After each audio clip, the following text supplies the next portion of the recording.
I'm awake. Are you? I wonder how many miles I've fallen. It seems I'll get to the center of the earth. Curious, isn't it? And really, nothing's quite impossible. Let's go now to our new episode of the Unfiltered Rise with me, Heidi Love. Hello, everyone, and welcome to another episode of the Unfiltered Rise with me, Heidi Love. And today I have with me, in his own words, a recovering academic, Dr. Luke Johnson, and we are going to be going over the Golden Bough. How are you doing today?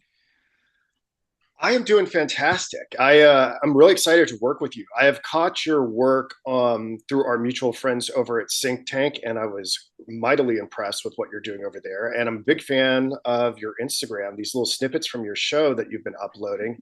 So it kind of sounds like I'm doing a little bit of cyber stalking. I saw that you were on Sam Tripoli recently, which is kind of a big deal. Yeah, it was.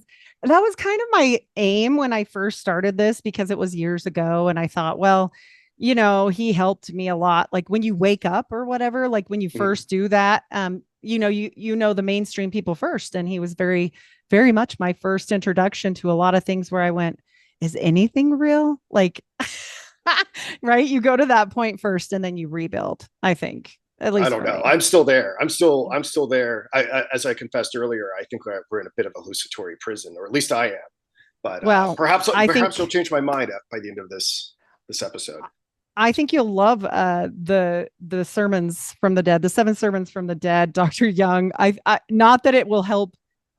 Maybe it will make it worse, but I don't know. He very much explains it to that way with the whole Abraxas thing. I dare say you'll love that conversation too, as well. So, yeah, I would look into it. It's an interesting one. And this one is really interesting as well. I never really heard of this, before you brought it to my attention. So I was like, wow, this is going to fit really good with a lot of things. And you're talking about the Golden Bough? Yes. Okay. Yes. Yeah. Well, do we want to give people a little bit of a heads up about what the Golden Bough is and why I'm interested in it? Yeah, of course. Yeah. But I'm saying for me, it was an eye opener. Thank you for that. It's very tedious. It's quite a labor of love to make this happen.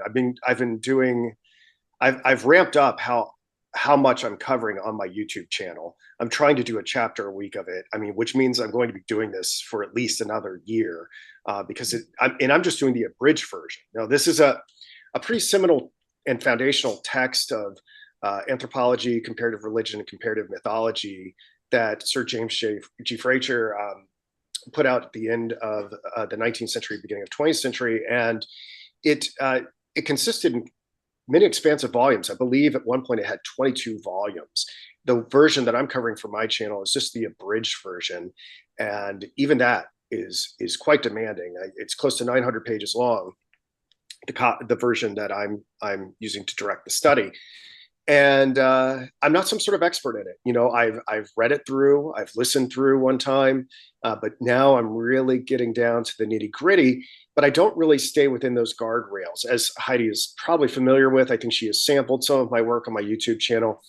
I do this. I kind of weave in my own special schizophrenic interests, which it's kind of a book project that I'm working on. It's amorphous, it changes, but essentially I'm interested in analytical psychology and psychoanalysis when it comes to interpreting outer space, especially the Apollo missions.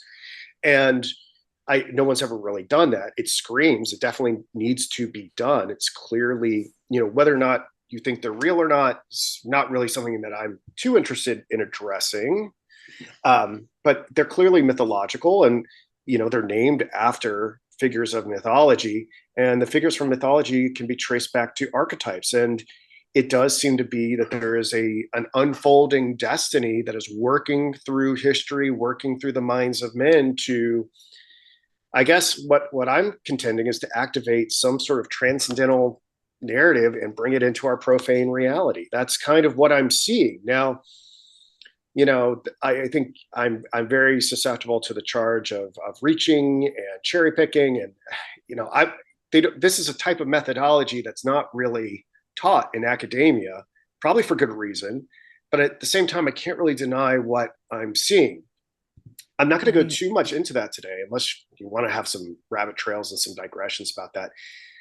What I had prepared to talk about was chapter 15 from the Golden Bough, which is about oak and Jupiter worship in Aryan culture, and by that I mean like Greco-Roman, and it's spread throughout Europe. Um, and I want to ask you a question. sure, Did you pick that chapter just by happenstance? Because I have something to unload on you that's going to be pretty fun. it was just the next one. I really thought I was going to do like this large overview of the Golden Bough, and I was like, oh man, you know what? I've got another session on Sunday. Let's just do this chapter because it's only like 3 pages long, and I can get it Perfect. done by Thursday. And then when I realized we were meeting on Thursday, and Thursday comes from Thor, which is the analog of Jupiter, I was like, oh, that's destiny. It's This is it. fate. We Well, have to do this. it's more than that. So you're talking about, men and archetypes leading, and I dare say this has been done before because I don't know if you know this, but Joseph Smith was born on December 23rd. You may or may not know that is obviously completely correlation with Jupiter. He also had a Jupiter talisman and he wore it. And it was one of the few possessions that were identified from his wife that because she wanted it back. It was one of his most priceless possessions to him. He was pretty much obsessed with Jupiter in his life, and his parchments for his family and all kinds of things scream this. And so when you That's brought that up, I was like, oh, that's fun. Well, that's the other reason I was like really attracted to your podcast is that I have a deep fascination with Mormonism, because I grew up. A lot of my friends growing up were Mormons. I live outside DC, and so Yes. I always there was always talk about the Mormon Temple, and I love my Mormon friends. I was like a straight edge kid, and we gathered together because we had similar values, and I really always appreciated the robust family values that were part of the Mormon Yeah. community. And I went to a And lot of still Mormon. are. Yeah, Yeah, still are. I went to like Mormon dances and played basketball with the Mormon kids, Uh, and I've had some Mormon girlfriends. I actually, someone I know. Someone I know even has like a bestseller book on leaving Mormonism right now. It's called The oh wow. Motorhome Prophecies. I don't know if you've heard of this. I It's haven't. actually, it's actually, it's I'm gonna write it. actually, it's actually a great book. I recommend it to people. You can listen to it on Awesome. Audible. It's called The Motorhome Prophecies by Carrie Sheffield, um, and it's about Awesome. her breaking away from a radical Mormon sect, and what that process was like. And it's pretty inspiring. It's a pretty inspiring story. Yes, it So can get really heavy, right? Like, and this yeah. stuff is like I always tell people, I just want to put this out there. The normal Mormon people are amazing. They don't Mhm. know any of this crap that I talk about. Like, all this stuff is deep rooted and deep into like they basically abandoned it. Okay. This is the magical side of Mormonism that nobody wants to come out at all, right? It's been replaced with corporations, honestly. I mean, that's what it is. So when we look at that, I'm like, well, I mean, I don't like that they hide things. That's my main issue. So if they came out tomorrow and were like, hey, we're this cool Harry Potter group, rock on, like, stop lying to people. That's all. I've changed my mind on so many different things, and I've been called so heretical. I think I think I tentatively identify as a Gnostic Christian. I wouldn't. Okay. I'm not trying to convert anyone to that perspective It doesn't, because I talk to tons of people. It doesn't bother me at all. Everybody well, has that, I've like, a gone bit. through. Yeah. Yeah, I've got. Well, I went through it during. I woke up in like 2016, and I became a very devout Christian. I guess you would say a literalist, a fundamentalist. I mean, it's hard not to when you wake up, right?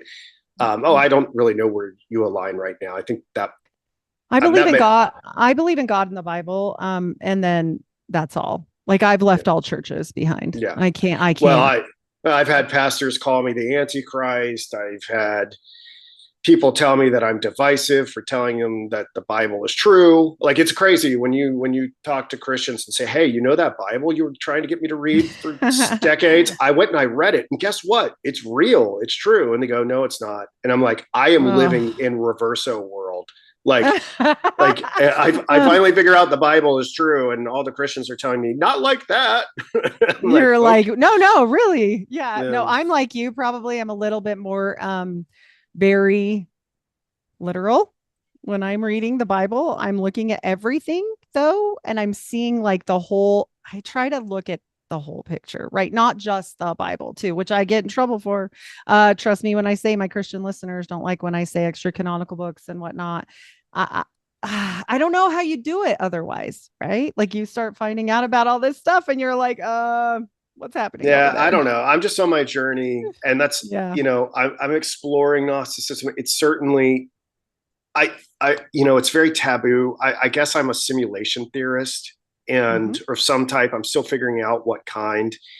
And all Christians hate it when you say you're a simulation theorist, because then they think you're that this is like, oh, you think you're in like like the devil's computer or something. Or like, I'm like, no. I'm like, why can't creation be a simulation? Like, why are we jumping to the conclusion that it's this type of simulation?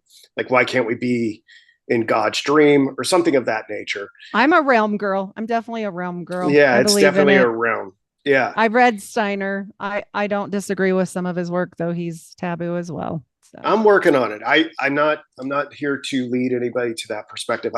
For people who are looking for a spiritual alternative, I say just read the Bible. And but yep.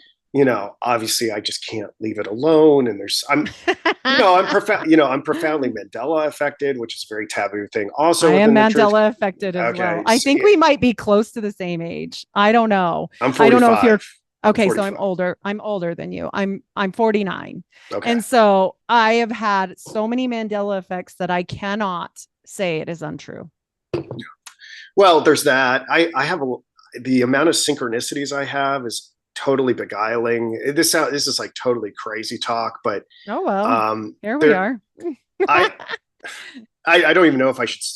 I'm leaving such whatever you're comfortable. Well, I mean, I have things where like my thoughts are mirrored back to me in newspaper headlines and like world events, and like it's very possible that something we talk about right here could become.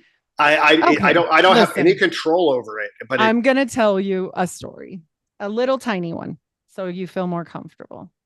So we went to Seattle and I heard this thing about the Smith building, okay, which I'm going to be doing a whole breakdown on. But when I heard it, I thought in my brain, like, first of all, I need to go there because, Dr. John D had the obsidian mirror and they're talking about all these people like having this whole obsidian area in this hotel. It doesn't make any sense. So I'm like, I got to go over there. This is like a magical building. Like I need to go there. And so my husband's like, ugh, because we've already done all these tours and he's tired. And I was like, no, we have to go there. So we go there and we can't find anybody. It's like completely desolate where we are, but we get in the elevator and in my brain, I didn't say this out loud. In my brain, I said to myself, I wonder if they were trying to do this and this and this. And then we got out and got back in and there was a guy in there, but he's like running the elevator now, but he's really not running the elevator because it's like a fake old elevator. He's just kind of there for show. Like he pulls the handle. And I thought to myself, just ask this guy. And I said, so what was this guy trying to bring his dad back from the dead? And he like totally stops. He's like, we're going to stop on this area. He gets out, shows me a bunch of stuff that no one else would have probably known. And I went to turn around to thank him and he is gone. And I was like, well, that was weird.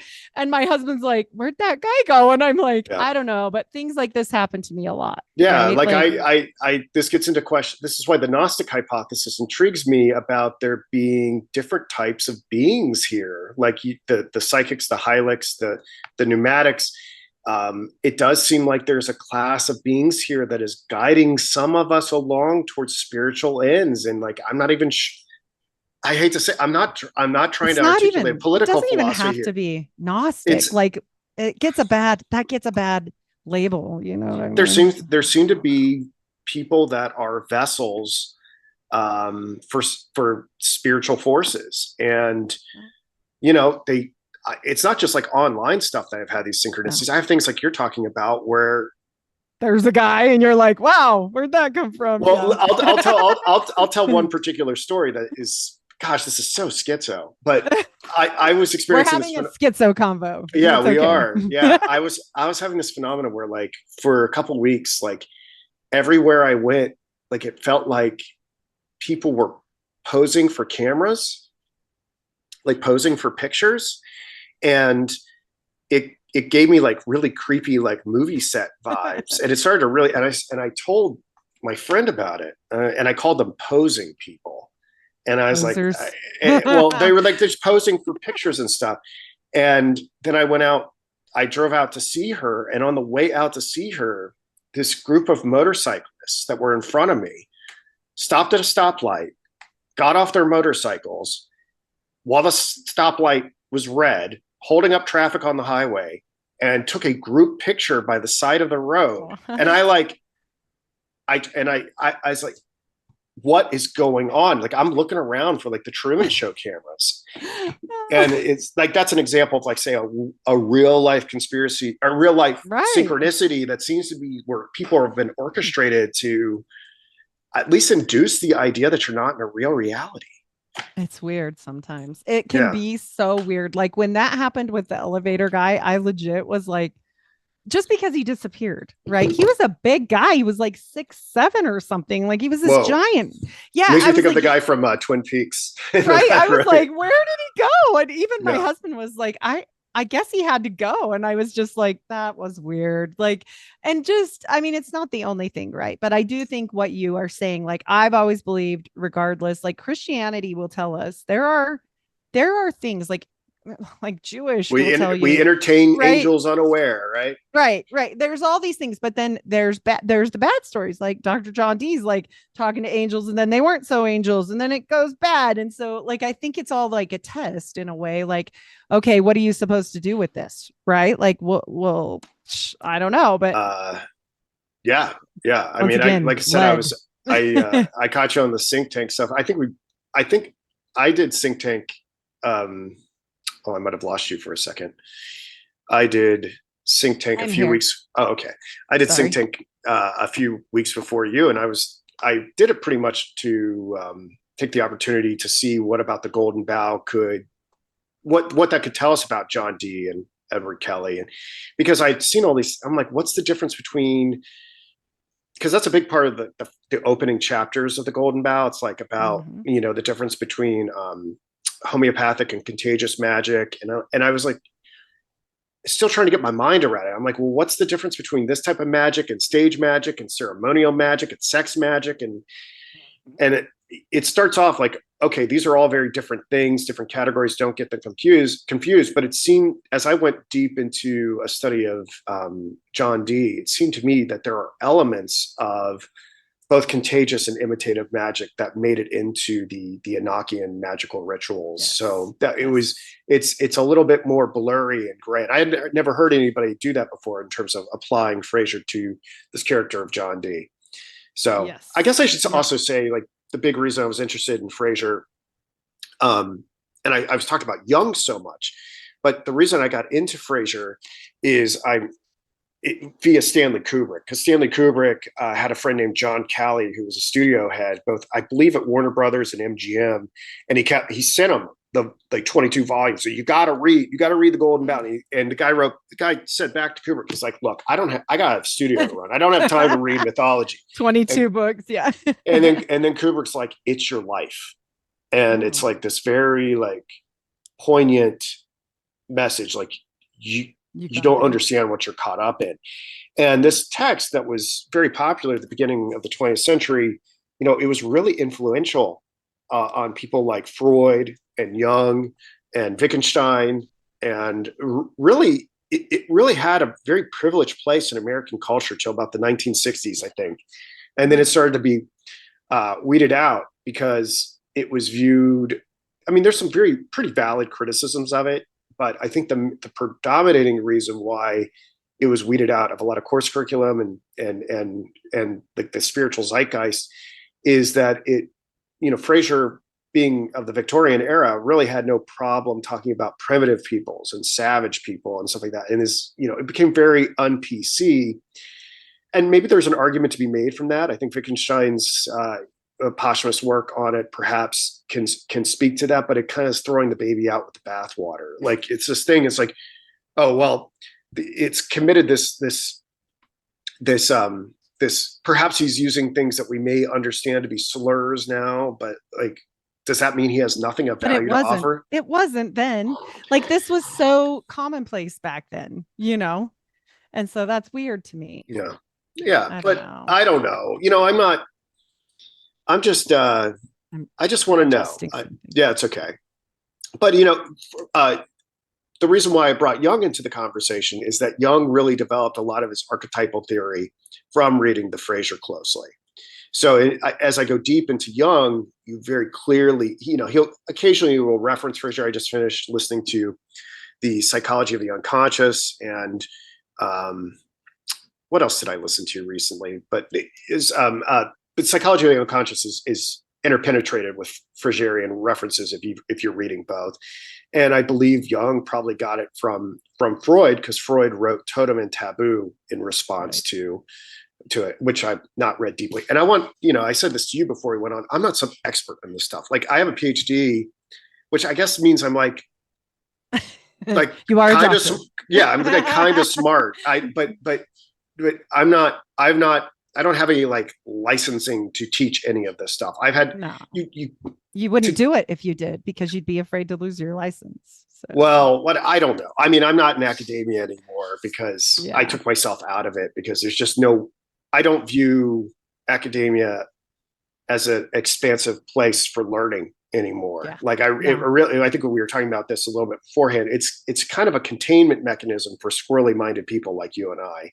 And I got my kid now where I'm at school every single week, and my son, tells people what he really thinks and gets in trouble. I have I couldn't imagine.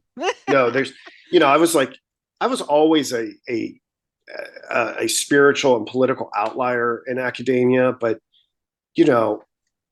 once like the deluge of information got out via the internet about pretty much everything, you can't go back.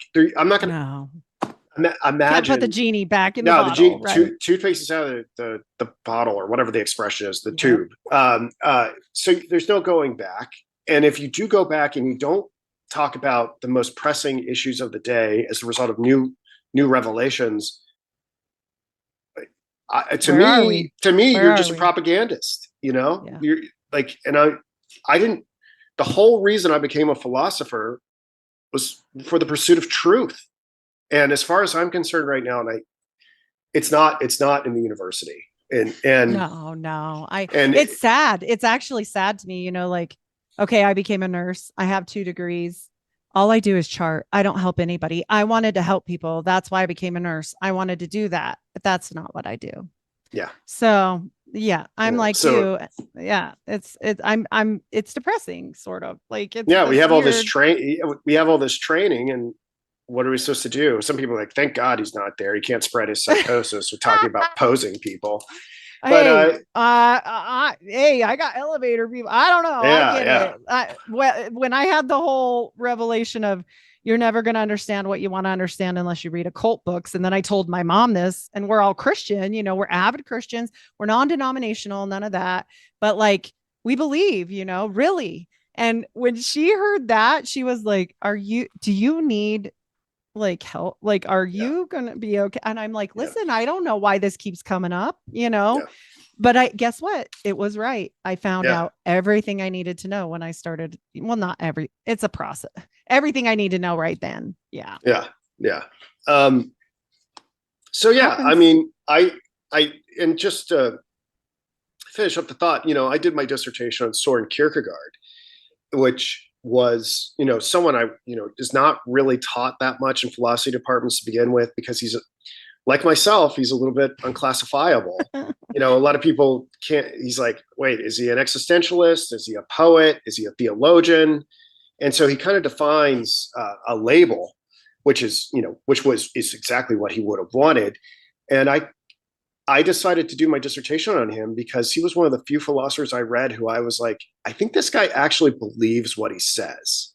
Like, That's the best. As like the authenticity was there. I look back on like, I follow a few like Kierkegaard accounts on like Instagram and Twitter and stuff like that. I see some of the quotes and some of them still hit me really hard.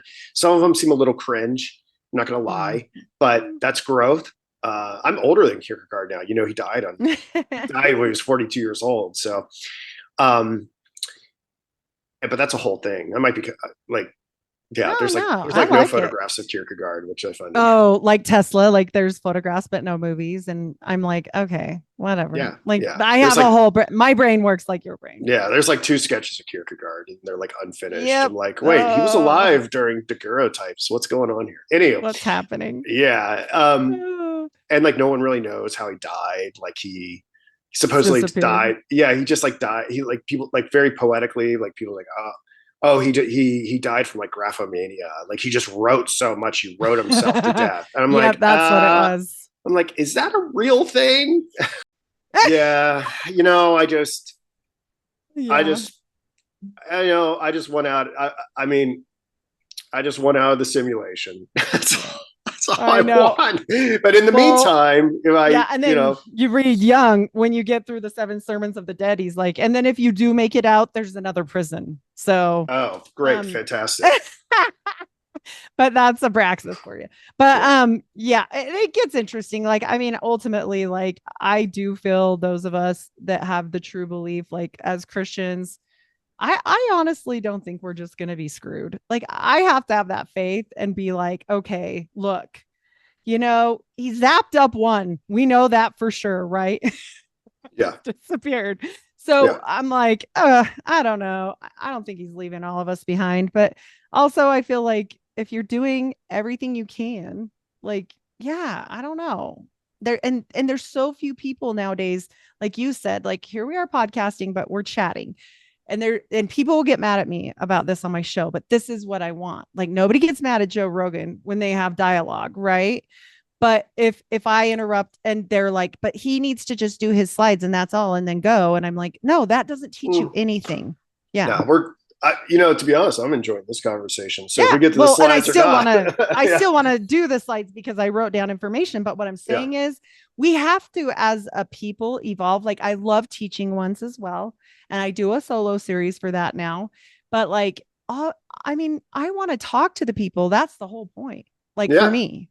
Yeah. I think I get that feedback a lot. I've gone on a bunch of other programs and it's like, do people really like my hyper fixations where I go really down the rabbit hole? They're really going to latch on and research everything I'm talking about? Probably not. No, probably. But some of the feedback I get from people is just like, so I'll have people message me maybe even after I do this thing with you, and they're just go, thank you for existing. And I guess like or being real, because then they go, you make me feel less crazy. The fact that there's someone like you out there makes me not feel so insane. And I'm like, okay. It's cool. But I was like, don't you want to know about oak worship in ancient Italy? Well, and speaking of oak worship, I brought some more little gems for you because, oak. And I don't know if you know this, but the sacred grove is where Joseph Smith had his original whole thing. This is how the whole religion started, was in a sacred grove of trees. And actually they protect these trees and call them the witness trees. And they won't say what ones they are. They won't tell. But I will tell you this. He was buried in an oak coffin that they dug up because they're weird. And when they dug it up, they took the blood-stained and blood-soaked wood, and it was oak, like I said, and made them into coffin canes, and then took his hair and put it in the knob, and then gave them to the people that were, important to him. And then they became their own cult. And this is so much fun. It's called the Order of the Black Sticks, and they swore an oath of vengeance. And I'm not making this up at all. Yeah, existence is crazy. Existence is totally wild. It totally explodes all our paradigms. And I just think people need like something to anchor, to get some sort of, you know, Well, and it feel, so they can shows. like Yeah. operate in this world. And it's, I guess the reason why I'm a little bit, I'm trying to be more graceful about this, because I know there's all this, like, I've You're gone through good. these phases where you're just like, oh, is it this evil and this and that? It's like, Well, I don't think it's necessarily the evil aspect. Here's my thing is that happened before this guy wrote the Golden Bough. So what I'm saying is this all has been in existence far longer. And then oh you yeah, hear Steiner and him talking about similar stuff and all these people talking about similar stuff. And I'm not saying that everything that they say should be chucked out. My biggest problem with the Mormon church isn't that they had weirdo magic, right? It's the fact that they don't come clean about it so that the people that join their church know what they're getting into. That's all. I think And that's so, fair. yeah, Yeah. yeah, I think it's fine. I always tell people if you want to be a practicing magician, magic it up. Just don't lie to people. Like if you're going to go in an order and you're going to swear a blood oath or whatever, like you should be able to know what that means or have some semblance of an idea, because a lot of us don't look it up. I mean, it is out there, but then they guilt you and they're like, you can't do that. Like one of their themes was doubt your doubts, don't doubt your faith, and don't look these things up on the internet when the internet came up. So it makes it bad because the up in my opinion, the upper echelon knows very well all of the magical things and they use it. But the middle people, they don't know anything and they're just doing it and they're harnessing that energy from these people. And that's not good. That's why I talk. So Sure. You know, really my relativism is probably a symptom of having been in the Golden Bough for so long. You look at like all these different religious practices and cults in different parts of the world, and it's like, it's pretty strange wherever you go, you know? yeah, for and sure. and the thing is that, you know, I think it raises a very interesting question about whether or not we could ever really liberate ourselves from these practices. There's so many things that I've been like, oh, so that's where that comes from, right? Right. Like just like weddings, right? Like why do we throw rice at weddings? Why do we throw bouquets at weddings? And you start to really think about it and you're like, oh, is this like connected to like fertility rituals and tree worship? And because you're so steeped in it, you think the things that you think are normal are actually like the residue of a religion that you don't even know that you're practicing. So right.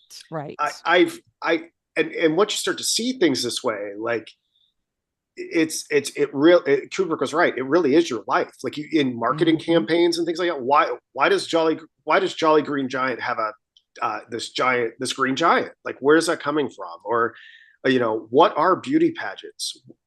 Is this connected to like the May King and Queen of, and is that connected to the ritual, which really animates all of the Golden Bough, which is the killing of the king ritual at Nemai, Diana's mirror, where, you know, this priest king was supplanted in a match to the death. Could something like Miss America be connected to that? And it turns out it is. It is. Yep. And And so I think it's not just Mormonism. Like I always say I pick on them because I was one, but it's everything. Like you said, it's everything, right? It's all this stuff. And of course the people that are in the know, they use it for what it is meant for. The people that aren't don't really want to know because they just want to carry on traditions and be good people, you know? And so you've either got one or the other. And then there's those of us in the middle that are not doing one or the other, and we're watching, right? We're dissecting things, and it gets interesting, right? yeah. And I should be more on fire. This is just the phase that I'm in right now. You're good. And I can't wait to see your stuff where it links to space, because I think that's really interesting. You know, Yeah, I I've think got a few. that's I don't go crazy with it today. I've got a few. yeah. And it's really kind of it's really just the momentum is just kind of building, like, and I'm just, different puzzle pieces are falling into place every week.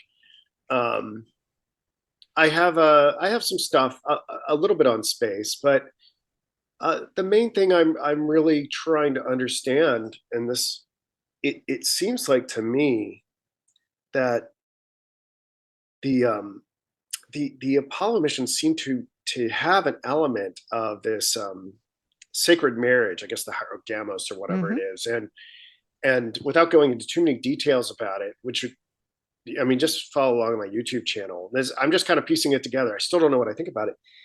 It seems to be recreating a perpetual solar myth that's connected all the way back to like Mithras and further.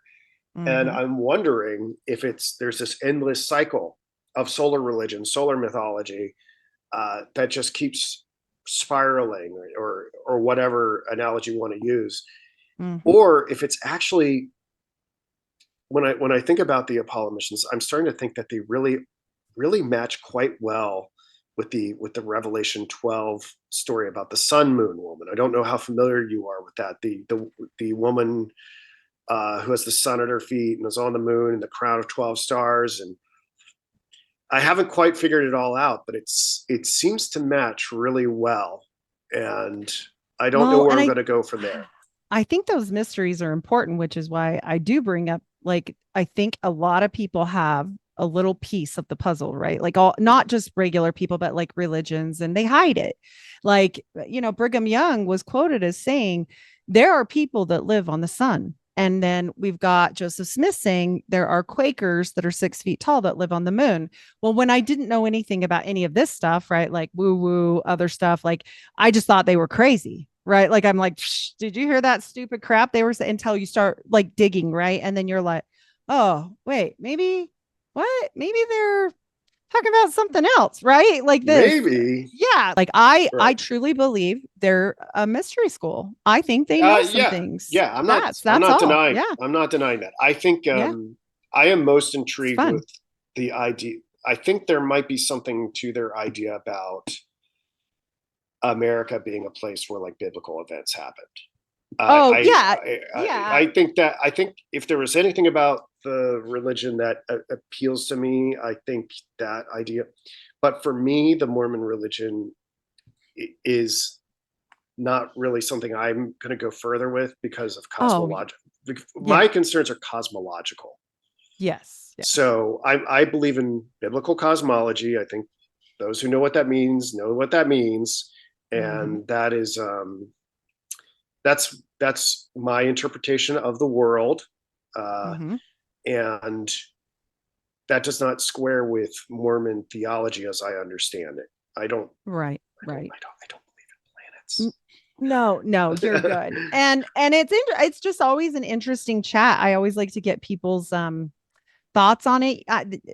Whoever I have on, like I've literally had ex-Satanists on here, so they don't have to agree with anything I say. I love Ooh, just talking. Satanists. Yeah, I did. And so, like, I don't care. I mean, you have to have an open enough mind where you're like, here is the information, and this is what I believe, and nothing you say or nothing I say is going to alter that, but we can still like talk. That's what philosophers used to do, right? Yeah, yeah. Well, So, until you corrupt the youth and you're forced to well, drink the hemlock. I mean, well, there's that's that. yeah. I mean, that's the Mm, thing. Like I want, like I like flying underneath the radar. I like, yeah. I want, you know people are like, oh, you could be so much bigger if you did this and this and this. I'm like, I Right. don't know if I want to be, because like I want like your audience, I think, would be interested in what I'm doing, and I want those opportunities Yes. to Yes. connect to like-minded people. But I I It doesn't I have to relate. It doesn't well, even, yeah. I guess what I'm trying to, it's like, if I were to like say go back to like some of my old colleagues and old professors, and I really avoid it because it's just like, what's the point? Like, I always wonder, like, well, what's next? You're gonna make me drink some hemlock, like what? Because I mean, the way I understand, like, the way the picture I'm You painting, heretic, you. yeah, Ah, I'm pretty much, me everybody too. thinks I'm a Yeah. heretic. So it's like, if if the if the Athenian if the citizens of Greece could not get their mind around Socrates being like, "Hey, you live in a myth and none of this is real." Um, how's that going to go in 2025 if I'm like, "Hey, you live in a myth and none of this is real"? Like, Right, right, I mean, that really my only defense would be is the hemlock remark. Are you going to make me drink the hemlock now? Like, and they go, right. "No, no, that was the worst thing that ever happened to philosophy." I'm like, "Well, how are you any different from Yeah. that?" Yep. Yep. Yep, it can definitely be seen as negative. And I think a lot of people are very used to not being able to have a real conversation without like, uh-oh, we're going here. I don't want to go there because what if she doesn't think like I think and then it's going to ruin everything, right? Like people are too biased or something to just be able to have those conversations and Yeah. have fun with it. Like I don't know, I always learn stuff from people. It's not going to change what I think. I'm my own self. Like, and it's not going to change what you think. You're your own self. Yeah. I don't know.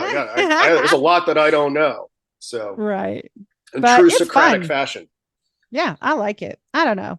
I think it's fun for sure. And I only wrote these things down just because it seemed so very interesting with some of the stuff that I've learned lately, right? Like you said, are these just repeating things? And that's my point of the Mormonism is was that something that happened then for the same reason that is going to lead into some stuff you're going to bring up now. So, It seems like to yeah. me, the way that I understand it, and this is the Jungian interpretation, is that it's kind of impossible to extricate ourselves from myth.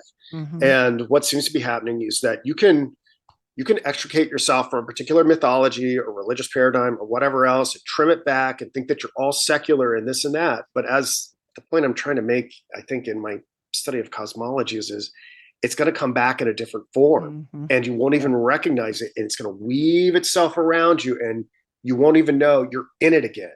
And there's something about the psyche that is causing us to be overcome by a particular mythological worldview over and over again. You can convert and you can do that, but it's going to creep back in. Mhm. It's like this invasive plant species. And maybe I shouldn't say invasive because it's endemic, right? The real Right. invasive thing is like the new thing, the conceptual thing that you create and think that it's not going to be affected by the environs, the psychic environment that you're in. But it seems Yep. it's always going to be overcome Yeah. It by does the seem to needs of the reoccur. psyche. Yeah. Yeah. Again and So again and again. and what that means metaphysically, I'm still sorting that through. There's a lot on Jung and mythology and Gnosticism that I'm trying to get my mind around. I've not read all the Jung yet. I was telling Heidi, I can't remember if you were recording. Like, I I don't think think you yet. were. Um, I got into this particular angle because something I see in the truth movement is like people just get really hung up on their thing. They get like hung up on like numerology or symbolism. And I'm like, I've been awake for like 9 years now. And I'm like, that's cool. But what does it mean? Like, Right. great. I'm glad you can see all the number games. I'm glad you can, I'm glad you know what one eye Cipher. symbolism is. I can only take so many more like truther edits on freaking Instagram. Like, what is, what where are we going with this knowledge? Like we have to Hmm. have like a strong theoretical foundation. That's what's motivating all this. My particular thing was I got really obsessed with Kubrick and seeing the interconnected nature of all the films and then seeing that symbolism spill out off the silver screen into real life.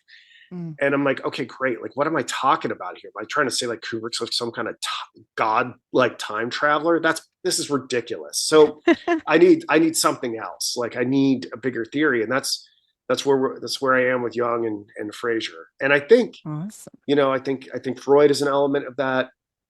I think someone I haven't mentioned here, Eliade, is someone who's going to figure into this conversation.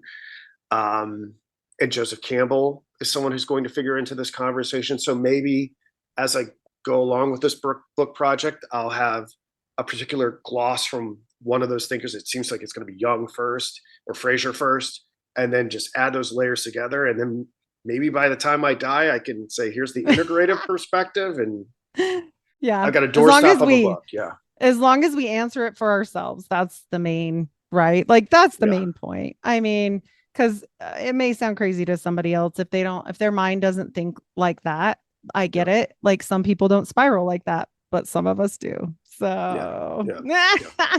so you got some things to share with me today. Good job. Okay. All right. Cool. Cool. And there you are. They were working. Awesome. Yeah. So I have a note to make my I like your Thursday joke. picture. Your scary picture. Yeah. Yeah. So like I've talked about, all right, we're going to be looking at the different manifestations of Jupiter and Zeus worship in Aryan culture.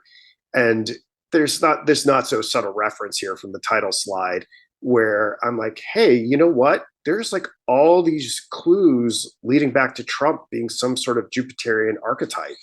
And I'm going to save that for the end. I mean, perhaps people have like latched on to that, but it's pretty crazy. Like I sat there and I tried to add it all up, and it's really out of control. Have you ever heard anyone say that before? Or I'm like in a vacuum. I don't know. Have you ever heard anybody like, oh, Trump is Jupiter, or Trump is like an avatar of Jupiter?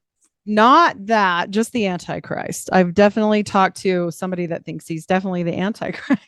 Well, I've heard it's Obama. I've heard it's Elon Musk. I've heard it's me. So I don't know. Oh, there you go. Yeah. That's so, funny. Anyway. All right. So yeah, we're going to be looking at chapter 15 from the Golden Bough, which is the worship of the oak.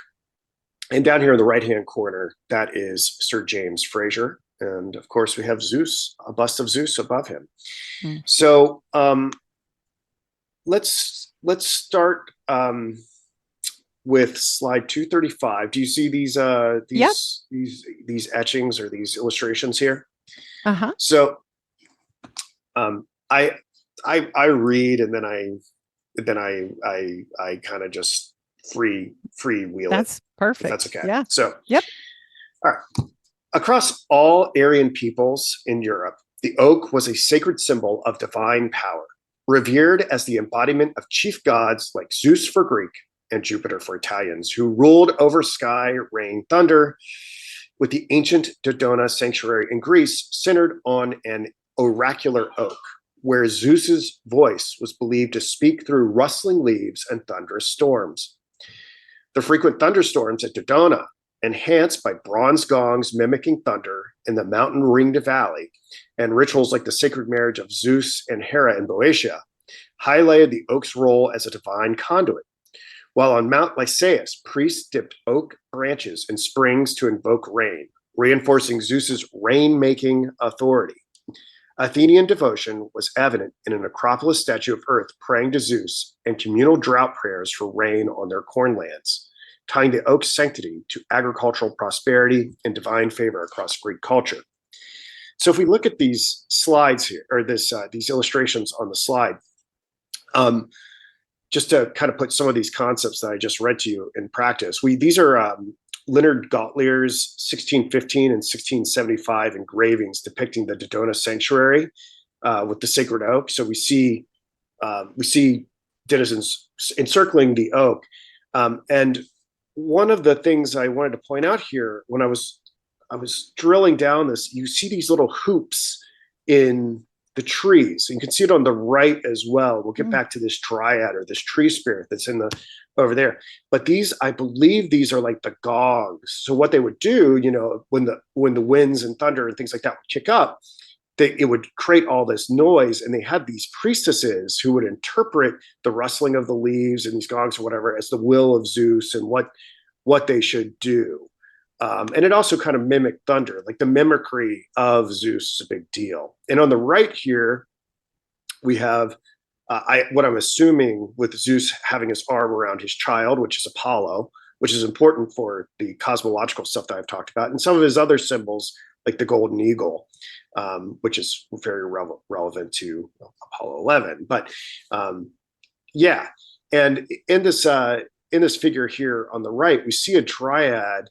These are kind of interpreted as this spirit, this conduit through which Zeus could speak, kind of like an intermediary. And this goes back to what you were saying about the trees as witnesses for Joseph Smith. That's very much in play. And whether or not Joseph Smith is aware of these things, or these things just happen, it's like over and over again, like we're talking about, like it just keeps repeating, whether or not people are conscious of it or not. One thing that was so fascinating to me, and I've known this for quite some time, is like, how did people who worship Jupiter or Zeus even begin to worship trees or interact with trees in a worshipful manner?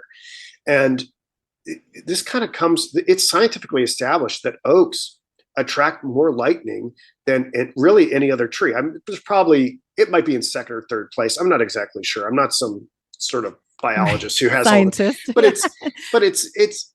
it's uncanny how much this happens. So in time, they came to say, oh no, look, Zeus and his thunderbolts as a storm god, he's clearly communicating through these trees. He keeps striking them down. And, there is some sort of scientific explanation for this. Their height, their canopy, their deep root system as it connects to water that may cause the lightning to both attract it and spread out once it strikes it. It's just, it's super fascinating. And at Dodona, at this worship center, they had these priestesses, or these three priestesses that they called the doves, and their names were Promenia, Temerate, and Nicandra. And they were like, you've heard the Delphic oracle. These were like the oracles, except for Jupiter rather than Apollo.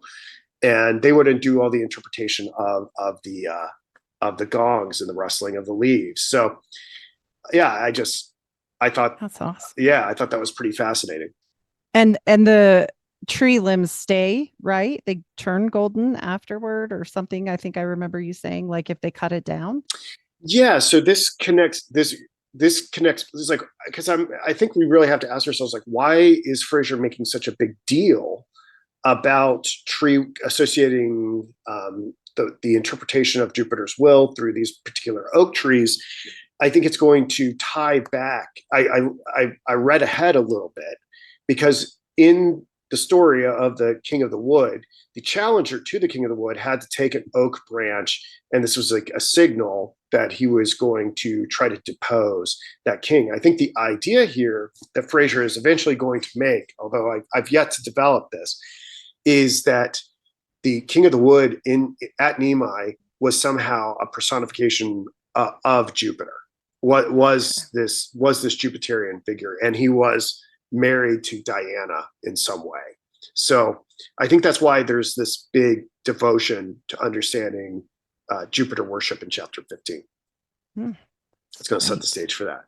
Yeah. It's like, why is this relevant? You kind of just have to go along for the ride. It'll start to, in time, it'll start to pop out as why it's relevant.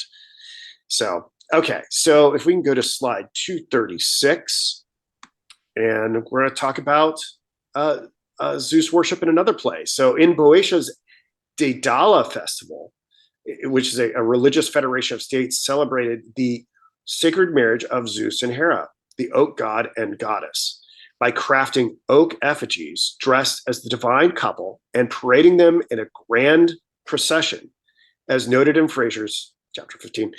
The effigies were burned in a sacrificial ritual to symbolize their union, ensuring fertility and communal harmony. This oak-centric ritual, tied to Zeus's role as thunder and rain god, reinforces Fraser's theme of the oak's sanctity in Aryan worship.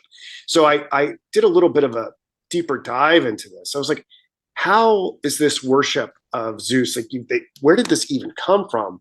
Getting these oak idols and burning them. It actually comes from a mythological story where I don't know the exact reason, but Zeus really pissed off Hera, and she fled to Euboea.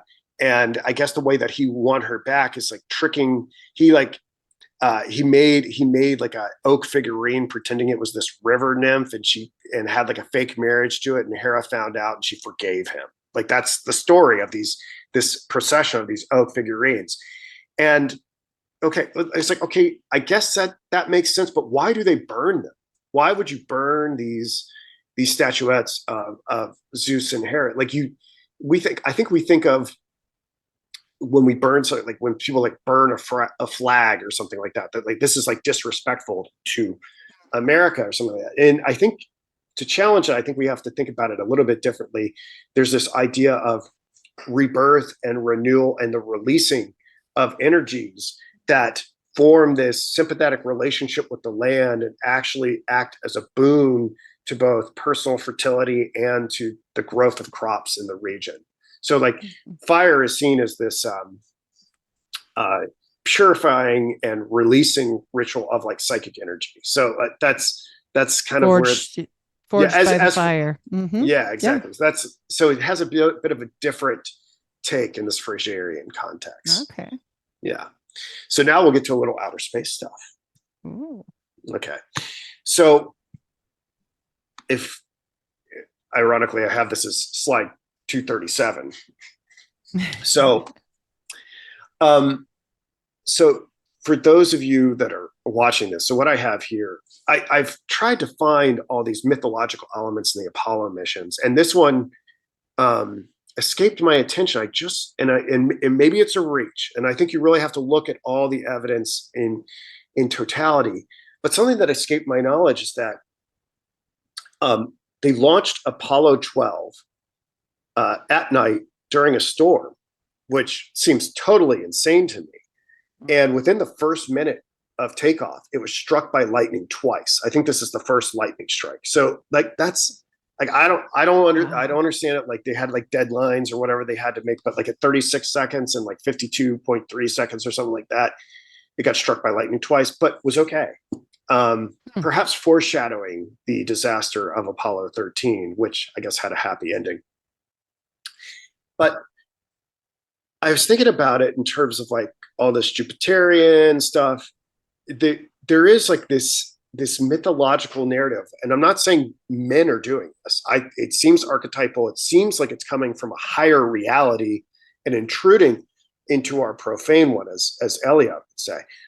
Not necessarily this particular point, but the way he talks about the sacred and the profane. So these rockets that were used during the Apollo mission these are the Saturn rockets, right? The Saturn Apollo rockets, I believe 501 or something like that. That's a whole thing I've got into. And I've talked about how there's an element of the Battle of the Titans with these rockets in terms of the Saturn rockets are then cast away, and there's elements of Jupiter and Apollo, Jupiter's son, that are successful. And so like in a way, the Saturn rockets are cast down to Earth, not unlike how Satan is cast down to Earth in Revelation 12, right? Which seems to be a recycling of the Battle of the Titans myth. I don't know if you know the Battle of the Titans myth, but it's like between Kronos and Zeus. Like Kronos gets this prophecy that a son will depose him, and it creates this division, and ultimately Zeus is victorious. But thinking about that, and perhaps this is schizophrenic, you can say, here's a representation of Zeus's power, and as it's like kind of attacking something that is associated with Kronos or Saturn. And I thought that was super interesting. Just throwing too bad it didn't eat it, right? Like he did. Yeah, well, that's an interesting story. Yeah, I don't know how far back to go, because like the other missions that predate the Apollo mission are also mythologically named. They're Mercury and Gemini. And I'm still I'm figuring out like how it all fits together. But like Mercury, from a Jungian perspective, Mercurius is seen as like a trickster figure who like initiates this process of the integration of opposites, right? Which is is my developing take on what the moon landings are, is that it brought cosmically and psychologically, it seems to have brought the solar consciousness in an integrated fashion into the receptive unconsciousness of the great mother archetype, which is the moon, in my opinion, because the moon has this dark side, which is also the devouring mother. It's a whole thing. And perhaps I'm doing Jungian analysis totally wrong, and I'm open to criticism.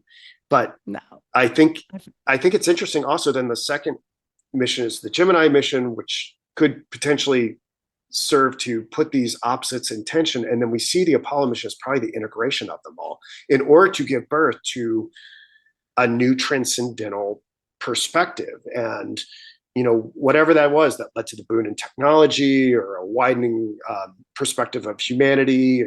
Some would argue perhaps this sets the stage for the Antichrist. I don't know, but it seems like there are Jungian symbols and mechanics that are available to us to understand this. But it's a theory I'm working on. It's not fully developed, and I just talk about it because I want to get feedback and see if anybody else is seeing what I'm seeing. This piece of evidence, the lightning striking the Saturn rocket by itself, it's not that strong. Admittedly, it's not strong evidence, but it is interesting to me.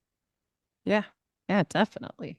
Yeah, great picture too. But yeah, it's pretty cool. And after that, after the Apollo 12 incident happened, they had a bunch of stuff happen on Apollo 12, like the Alan Bean, I think it was Alan Bean. He pointed the camera at the sun, and there was no live broadcast for Apollo 12 because it burnt out the camera. and it really does kind of set up for all the eerie stuff that happened with Apollo 13. Like part of me wonders if these were kind of like foreshadowing events. Mm-hmm. Yeah, it makes sense. Mm-hmm. It makes sense and it doesn't. It's like, oh, do you think people were doing this? No, I don't think people were doing it. Right. It's just a repeat. Yeah. Mm-hmm. No, I get what you're saying. Yeah, for sure. It's an example of later on, these lightning strikes didn't go away. But they did time it a little bit better. Apollo 15, which I believe this is the one launched on Kubrick's birthday, July 26th. You see it in the background here. So Zeus, revered as the thunder and lightning god, was worshipped as Thunderbolt at Olympia and through a sacrificial hearth in Athens, where priests watched for lightning over Mount Parnasse.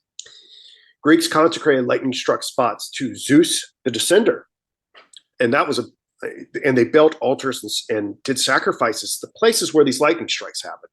And I was like, wow. So we have lightning strikes on the launch pad, like. That's interesting to me, which raises the question, though I don't think it's tight, whether, if launch pads are in a way kind of like hollowed ground, and this practice, evident in Athenian inscriptions, ties Zeus's lightning to his sacred oak. So if we go to 239, some of these launch pads are still revered. Like you can see that they do memorial celebrations. This is the launch pad where the Apollo 1 disaster happened, where three souls, Gus Virgil Grissom, Ed White, and I believe, is it Chafee? I forget. I don't know if you're familiar with the Apollo 1 fire, but they sacrificed themselves for the sake of the Apollo missions. It was a very tragic event, and they still commemorate this today.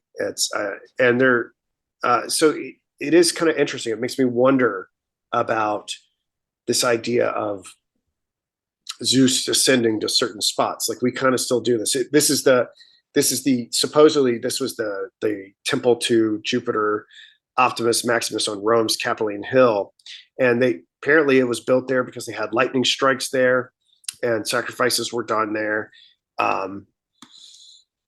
It makes you question too about, some cosmologies, Zeus is related to Typhon, and Typhonian is always chaos, right? Like we get into chaos stuff with that. And so makes you wonder if that's kind of, what's also happening, right? Like in the universe, whatever. But. Yeah. I mean, that's the thing.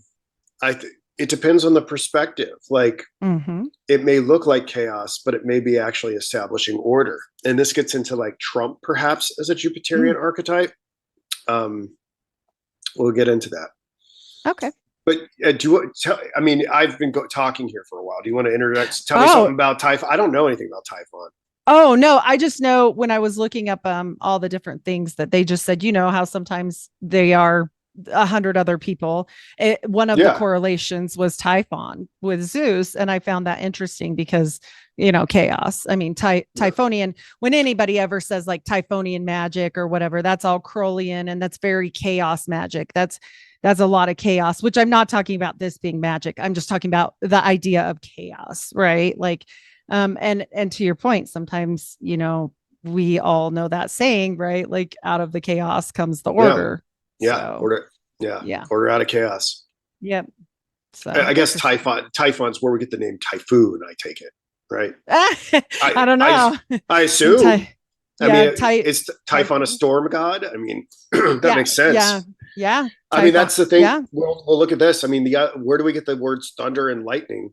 I think that it comes. I think it comes from Thor, or something like that. So, makes total sense. Yeah. So ancient Greek kings claiming descent from Zeus and sometimes bearing his name likely mimicked the thunder and rain-making powers to benefit or intimidate people. As Fraser suggests here, the legend of Salmoneus reflects these petty rulers in Greece's oak-rich highlands, acting as Zeus to ensure land and livestock fertility. This mirrors Irish and Italian kings personifying Zeus or Jupiter. So Salmoneus was this Thessalian king, and he dared to even say that he was greater than Jupiter. And there's all sorts of speculation about how he did this, talk about dragging bronze vessels or whatnot to mimic thunder, and using technology or throwing torches to simulate lightning. And supposedly Zeus struck him down with a lightning bolt for hubris, and his whole palace or whatever was cast into the ocean. But it got me thinking about, the idea that you would imitate Zeus or try to supplant Zeus with technology. It kind of got me thinking about the rocket launches, because they do seem to exhibit, they're very thunderous, right? They're bringing this fire down from heaven. In some ways it seems very Jupiterian, and if that's the case, it's like we're repeating this process that happened with these Latin kings, and I find that to be pretty eerie and pretty interesting. So that's something I wanted to just comment on there. And this doomed king Salmoneus, there's very, very little depiction of him, but here he is in the vase there. Okay. Yeah, and something I was curious about before I even got on here, one of the questions I had was like, okay, if like the oak is a sacred tree to Jupiter, like, I mean, do all these people that worship Jupiter, they're not allowed to like cut down an oak tree? But of course they were. I think it was just like in the sacred groves and things like that, they could not do it. But outside of that, for whatever functional purpose, as long as they offered enough prayers and sacrifices to Zeus, to Jupiter, to Thor, whoever, it was like okay to use that for a utilitarian purpose, which I thought was interesting. And I think this is, I know in the Mormon sacred grove, they do not let anybody touch the trees, even if it falls down. Like they are not allowed to clear it. I don't know. Yeah, I looked it up because I didn't know. It just said that they were doing like the normal forestry, and the forest could do its own forest thing. That was it. Like, yeah, I thought it was wild because people were offering to buy the dead wood like after it fell. Yeah. And no, they said absolutely not. So yeah. Wild. It makes you wonder. I mean, maybe someone at the top is like, oh yeah, we descend from these Jupiterian cults, and we've got to keep it going this way, and you're going to do X, Y. Maybe there is some cabal somewhere who's like just really indebted to Jupiter religion. They're getting back at all the Christians for converting everybody, so they're operating in the shadows and doing this. Who knows? Maybe, I don't know. Yeah. I mean, I just found it fascinating because I thought, oh, you'd think you'd use that, because what if it was one of those witness trees and you didn't know or something, and you would think you would make like furniture. I don't know. In my brain, I would make something out of it, right, and put it in the temple or something. I don't know. Yeah. No. So do they believe in like tree spirits in Mormonism? So they say they don't, but then we've got all these allegories on trees, and I wrote a whole bunch of them down. And not only, the mother Smith, which was Joseph Smith's mom, had dreams about trees, and then her dad did, and then his dad did, and then he goes in a sacred grove, and then like there's all these pictures with these witness trees, and like the important people in the church like standing by these trees, and they won't say which trees they are. They just have these photos, but they won't say like it's an oak tree or a maple, whatever. Like they won't do it because they're afraid, and I get that part, that somebody would mess with them. But yeah, they've got like photos of them. They've like dated them, but they've also tried to restore a lot there. Because obviously it was a farm, like you're saying. Back then, the Smiths had to probably use the trees. I mean, they had a log cabin and stuff. So I did try to find out what kind that was, and it didn't let me in on that. It said it wouldn't say, but now there's like maple and oak and birch and all these different ones. But I guess it produces a lot of maple syrup out there. I found that very interesting. But yeah. I mean, the thing is too, and Fraser. So as Fraser kept going with the Golden Bough, he was not a Christian, or I don't know his biography intimately, but he was very skeptical. This sort of study made him very skeptical of Christianity, and he could clearly see that there were a lot of elements of pagan worship that were in the Bible. And it's if you go through the Bible, there's like some weird stuff going on with trees. Not to mention like that Oh yeah. Christ is hung on a tree, right? Like Right. Yeah. clearly we have these, we have a garden scenario with trees of knowledge and trees of life, and I there's some weird places where it seems like the trees are animated in some places. I don't have my chapter and verse available to me, but I think you probably have read the whole Bible. You probably know that read it a certain place. I don't know if it's Ezekiel or something like that. There's like weird animated tree stuff. Like I always tell people, you need to read the Bible. It is so crazy. You could make, if anyone has not read the Bible and is listening to this, and maybe you would disagree, like you could make a movie about every single book of the Bible, but like every couple of chapters you could make, or even a single chapter, you could make a movie based on every single chapter of the Bible. Oh yeah. I mean, it's got like everything in it. It's totally wild. And then the hidden stuff on top of it when you like read it again, right? Like when you know stuff and then you're like, oh, I wonder if this means this. Like what? And then and it just is so crazy because you can read it a couple different times and it's different, at least for me, every time. I don't know. Yeah, I mean, there's stuff about, there's a lot of this like I keep saying pagan mythology. I don't quite know how to say it, but there's Apollo and Artemis and Jupiter like are in the Bible. Like they're in there. And sometimes directly named. Artemis is directly named. Apollo is called Apollyon. I think Jupiter is directly named. I'd have to fact check myself on that. But they're all in there, and it's wild. It's pretty wild. So Fraser goes on, and he has a book called Folklore of the Old Testament that I've read a few excerpts from, and I think I just, talking to you, it's like when I get done like in a year or so with this, I'll probably have to go back and read the Bible for like the fourth time. Cause I'm like, how's it going to hit different after doing this study? Yes, it's different. I think every time you learn something different, then you have new eyes, right? Not that the Bible changes, just that you evolve and you get older and you know more stuff. And I don't know. Deeper into the layers. It really rewards and see, this is where like I'm like, oh my, like it's hard for me to like rail against secret societies because like the more I know, like it's like I'm just like initiating myself into the mysteries.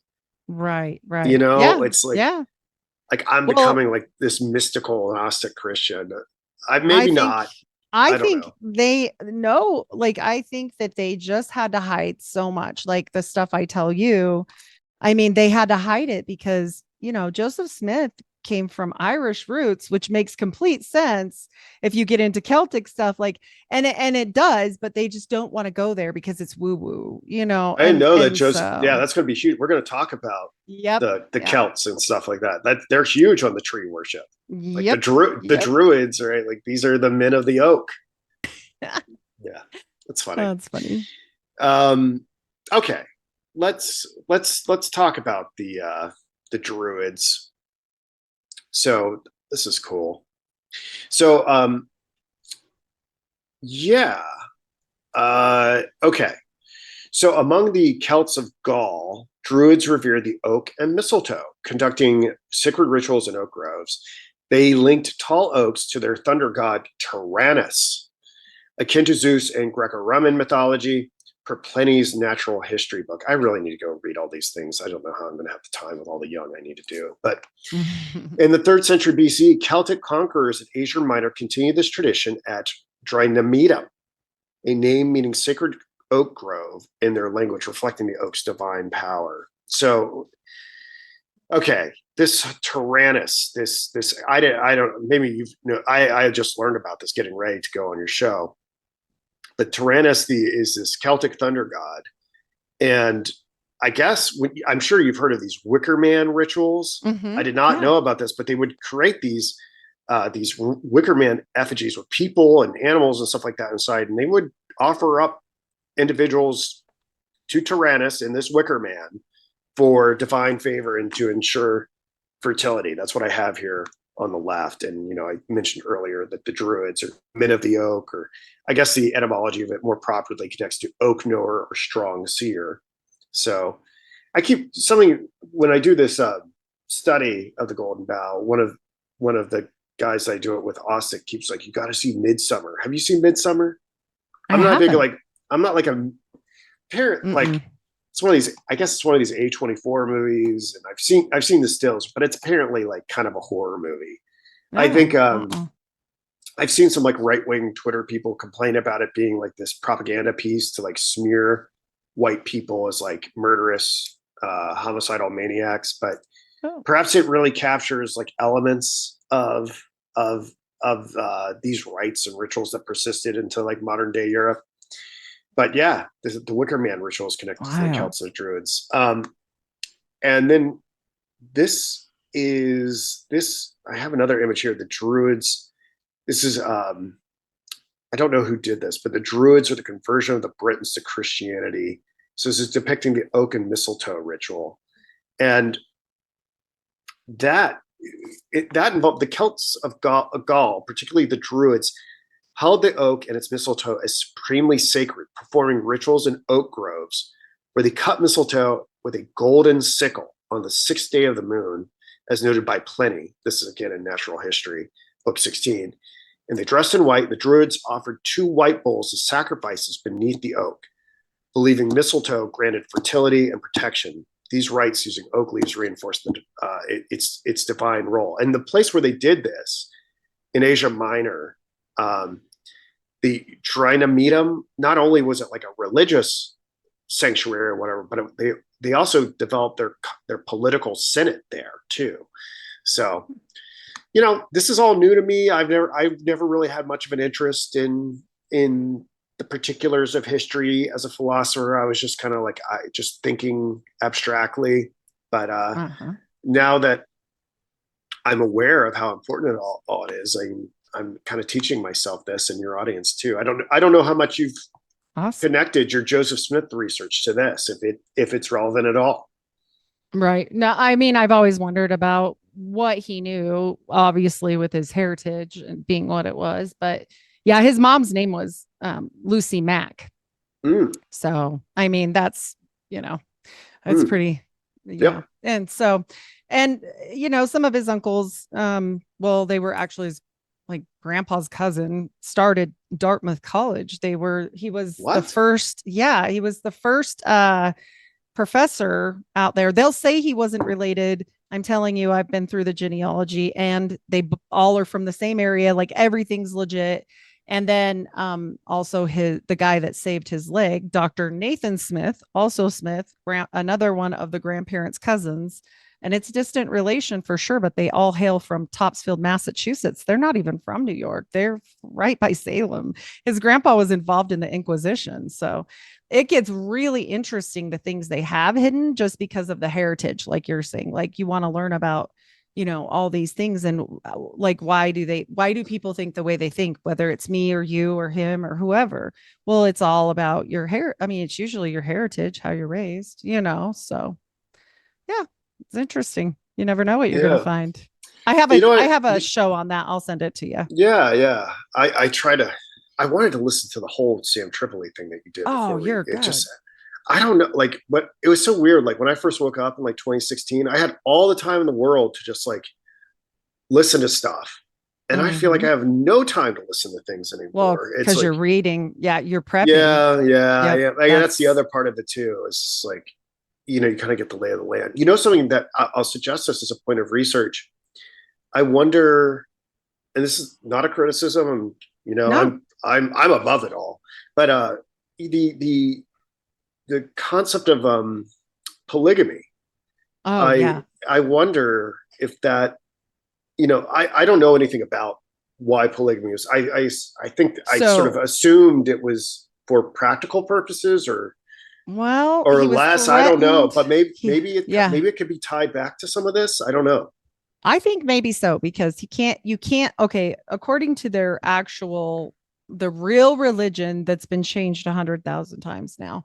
But if you go to the FLDS, that's where the answers are, because they still go by the real doctrine of the church. And if you do not have 3 wives, you do not go to the celestial kingdom. And so it goes back to the Templars. Like, honestly, people don't want to talk about this like too much because it touches on stuff that they don't want, it gets hairy. But look, Joseph Smith has said that he comes from Jesus's bloodline from the whole Grail thing, like, period. He says that. Interesting. And there were 3 wives that Jesus had, the total of 3 wives, and lived and all the things. So Three I think wives. Which 3 wives?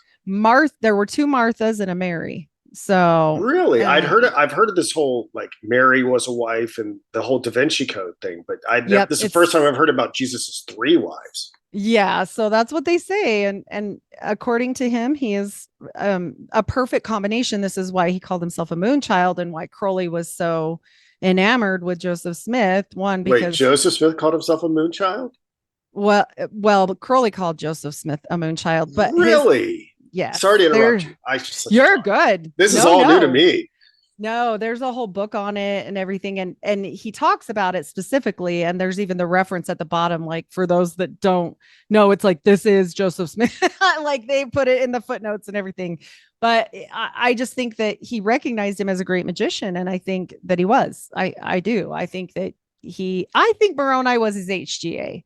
Like, if people don't know what that is, what's an HGA? I'm sorry. I feel like such a normie right now. No, the holy guardian angel that you do, the Abramelin ritual to receive. And even Damien Eccles, which is like the worst person to say on this, but look, he knows about magic, I'll say that. And he talks about the same thing about Joseph Smith doing, getting his HGA, which was Moroni, which makes a ton of sense if you go back to Martinism, not Scottish Rite, because Scottish Rite wasn't organized enough at Joseph Smith's time. They try to lie and say, oh, he's a 33rd degree Mason. No, he was a master Mason. That 33 wasn't even a thing when he was like, it had barely been started, but the Masonic rites of the Mizraim, like the Martinists, they were Solomonic magic practitioners, and they were also Freemasons. So when you combine that and you look into it, it's completely like, it fits really well. And that's been my whole spiel, is that I don't think he was lying, and I don't think he was a fraud. And I really do think he saw something, but I don't think it came by accident. And I do think he conjured it. And I just know too much about their rites and rituals at this point on accident, total accident, like, ran into it. And I'm going, well, that is the day that he said he talked to the angel. And then there's toad spirits, and it just gets weird. But I'm telling you, like, he was not a dumb farm boy. He was super smart. I never thought he was. Yeah. He's an adept magician. And clearly he was a very talented individual if he could persuade so many people to so devoutly follow him. Yeah. I think he actually, like, believed, like, no less than Dr. John Dee. Like, honestly, I think some of these people get into it and they're in so deep, and then you have to do polygamy or whatever, give your wife up and raise Edward Kelly's kid for the rest of your life. Like, it all gets weird at some point, because these things hate us. And if people study cosmology of, like, a lot of the extra realm things, whatever we want to say they are, they're not really thrilled about their little brother that, got a little favor. I mean, it's all over. It's in the Bible too, Yeah. So. Well, that's a fascinating idea. The whole, the Mormon, like, divine council. And it's interesting trafficking in these circles. Like, I've heard, like, so many people, like, I even growing up in outside of Mormon community, and I wasn't an evangelical. I would play in bands and basketball. I was not really that animated by all these different conversations.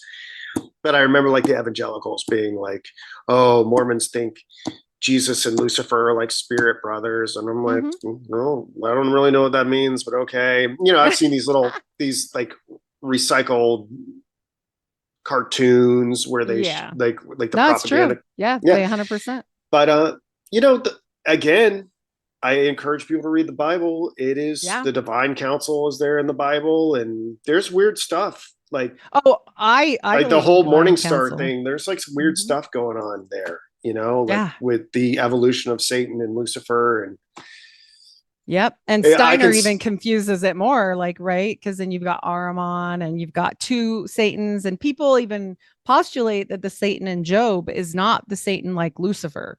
right, So, and I right. know that's hard for people, but Satan is just a title. Like, I believe there are dark archons and light archons just all over. And I know that sounds very Kabbalistic, but look, it I is what it mean, is. look, the spirit world is vast, and there are all sorts of things going on here that we don't understand. Like, Mhm. I'm not. I have no interest in practicing Kabbalah or doing any of No, these me, rites or rituals or no anything like that. But I can acknowledge that power. Yeah, there's yeah, power. there's all sorts of hierarchies here that They're I don't desire. interesting. Yeah, and I don't desire to tamper with them. No, I me either. No, yeah. no. Nope, Mhm. I'm out on that one. They definitely say for people that are listening to this, you shouldn't do that unless you like absolutely know what you're doing, because it is still one of the things that if you look it up, people are like, don't do it. Your life will be wrecked. And I look at John D and I look at Joseph Smith and I look at these people that they truly believed in what they were doing. Like, we can't fault them for that. Like, really. Like, I mean, John D was super pious. Mhm. He wasn't a jokester, like, that's for sure. I mean, people can That's say the that about yeah. That's the Joseph, weird. That's but the weird thing yeah. about John Dee is that he really didn't see what he Oh, was doing as being problematic from his. He no, was very devout. no. He was Like that's really super devout. like yeah. When that's kind of like a more modern gloss that he was this Hmm. like depraved, I don't satanically think motivated so. person. I think he really thought he was doing God's will. I don't think he was any of that. I really do too. From everything I've read about him, I honestly feel bad because, like, we know that there are things like you mentioned tricksters, right? Like, there's Mm. tricksters and everything. And I really think he got tricked. But did he have the opportunity at the point where he's like, now we're going to swap wives, right? Like, I mean, probably time to time out. Like, probably, like, if you're pious and stuff, you should be like, nah, maybe not. Probably not. No, we got to stop. But I get it. He spent like 10 years of his life doing this. I Well, I mean, think this is the Kierkegaardian in me. yeah, Kierkegaard yeah. really plays up this heroic act that Abraham did. God asked him to sacrifice his son, and I think John Dee probably about the whole wife swapping thing Right. probably Yeah. saw himself as like Abraham in some way. Like, why is God putting me to the test about something that's like Right. pretty is irreligious and unethical? Right. Yep. And I feel bad for some of these people. Like, that's why we always have to, you know, pray and try and never just jump. Like, don't just do that. Like think about things first. Like, put a holy stop to things if things get weird. Like, we gotta not just jump off the ledge, because I mean, they're just probably laughing if they're the dark archons. Like, they're like, ha, look at you, stupid, like, Yeah. I don't know. But yeah, I feel bad for a lot of them, to be honest. So, eh. I mean, I'm here for people if they need it. It's I don't know. I don't find that too many people want my guidance. So, Me either. But there we go. well, yeah. Although, you know what? I have people message me because I used to be very vocal about a lot of truther subjects, and I have people message me now, almost a decade out, and they'll be like, "You were the one who woke me up," and I'm like, Oh, good. "Yeah, okay. I had that effect on you." But that's the whole point, right? Like, some of us, like, I don't have sponsors. Like, I clearly I'm in this for a certain reason. And people are always, they either hate me or love me, but like, you get a lot of criticism.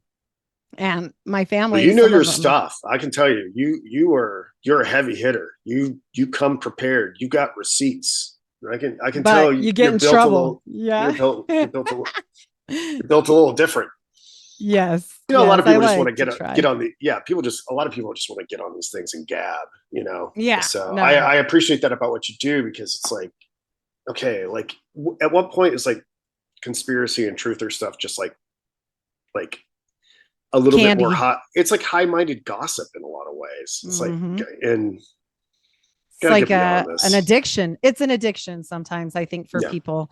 Like I know for me, it's about truth. And, even when I started my solo thing, which I just call lucidity, because I'm like, okay, look, I'll do all this research and then we'll get on with people. And yes, I'd love to chat, but then not just like how we're doing and we're going back to the subject, it'll get like lost because there's 5 or 6 people, and then you don't get to the point. And so I've got all this research and I didn't know what to do with it. So I started my own thing, just like, okay, here's what I learned. There you go. I'm not a boss of it. I don't know all the things. I'm just learning along with people. Yeah. Yeah. Yeah. I was saying that before we got on. It's like, I'm like the piano instructor. It's like who's like a lesson ahead of the student. Like, right. Right. Yeah. Yep. That's it. Me too. Yeah. Yeah. Cause but you'll this see is like, fun. Yeah. yeah, like you'll see like I'm pretty reliant on my notes because like it's a lot for me to I don't have how do you like, remember all that? you can't, it's so many details. I can't remember all these different gods and rites and way. rituals and I haven't read all the source material. I've not read well, I've they're not read lengthy. yeah, Oh my gosh. I've not read all of Herodotus. I've not read all of Pliny. No. Like, so I'm gonna say names wrong and stuff, Right. Well, they all have 10 names and it gets really confusing. I mean, Yeah. I think I don't know. Yeah. But I love when you do come on with somebody that has information like this. It's awesome because like you said, I don't get a lot of time to study things that aren't in my wheelhouse because you just don't have time. Yeah. Yeah. It's the specialization kind of rears its head when you've been at this. So I don't know when you woke up, but I think there's like an arc where you become like knowledgeable about everything. And then it's like, okay, I get the lay of the land. And then if you're going to go beyond that, you have to kind of specialize. Yes. And it's like, I don't got time. Like, I can't really do another Tartaria video. I can't do like another 3-hour documentary on flat earth. I can't do like another thing on AI Antichrist. Like I gotta pick a lane and just keep going. Right. Yep. But at the same time, I want to be open. Like if someone's really got some revolutionary information, I really want to be open to it and not shut it down. So yeah. Which is an important thing to think of. Yeah, I try to think about like how do you stay open to someone who may have a gigantic puzzle piece that you're not aware of? Because someone, the conversations get stale, and then someone like there'll be like a YouTuber or a podcaster or something that comes out of nowhere and just is like a revelation. I'm trying to think. I mean, maybe even yourself is kind of like that with just your personal experiences with Mormonism and all the research you've done. Like I don't know if there's really anyone else doing what you do. Maybe you can turn me on to other people who are researchers, but you seem to be kind of a force. I like to deep dive. Yeah. Yeah. You seem to kind of be like, you seem to be kind of like your own thing. And I think that's kind of what I'm building. I don't know if I'm ready for like prime time because like I don't sleep and I'm not always the best on these things, but, yeah, there's just some hard people on yourself. Yeah, well, we're perfectionists, but then there's just some people who appear like out of nowhere, just like seem to have gotten a download. But it's like real. I don't know. Is that the case, or is that the result of like 15 years of study?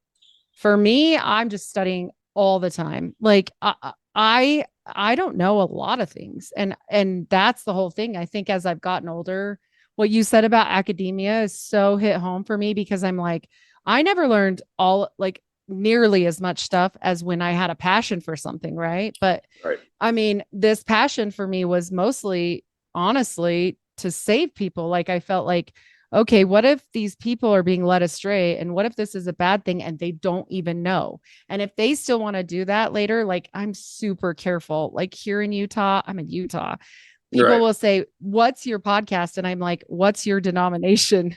Because I'm not here to black pill somebody that's happy where they're at. Like, I don't want to hurt anyone, but if they're unsure or they're like, I used to go, but I don't know now. And then that's the person I'll share with. Right. Yeah. I'm not trying to hurt people. Yeah. Yeah.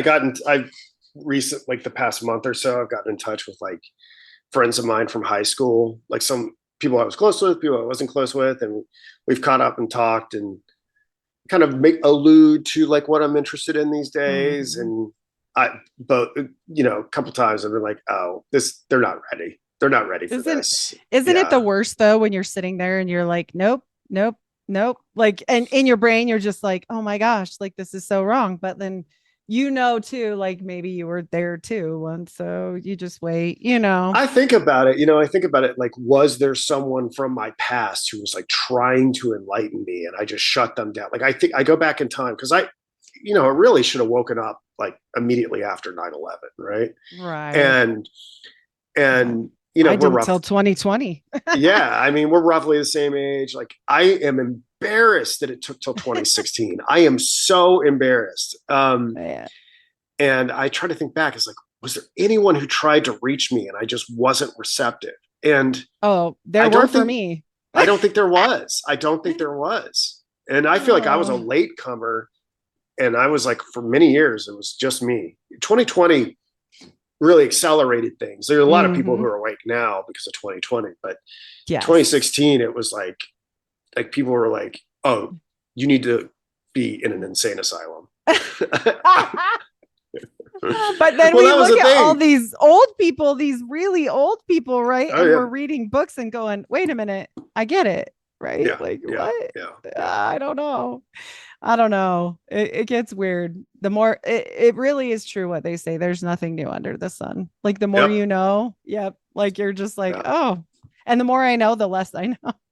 It's so weird though, like about people who I get a lot of this, like, I'm sure you see it too. It's like how many people like caution against knowing too much. I see this from like some levels of truthers who are like, oh yeah, like you're going to go schizophrenic if you read too many books. I see that theme. There's like a little bit of an anti-intellectual streak in some truther circles. And then there's just like with normie people.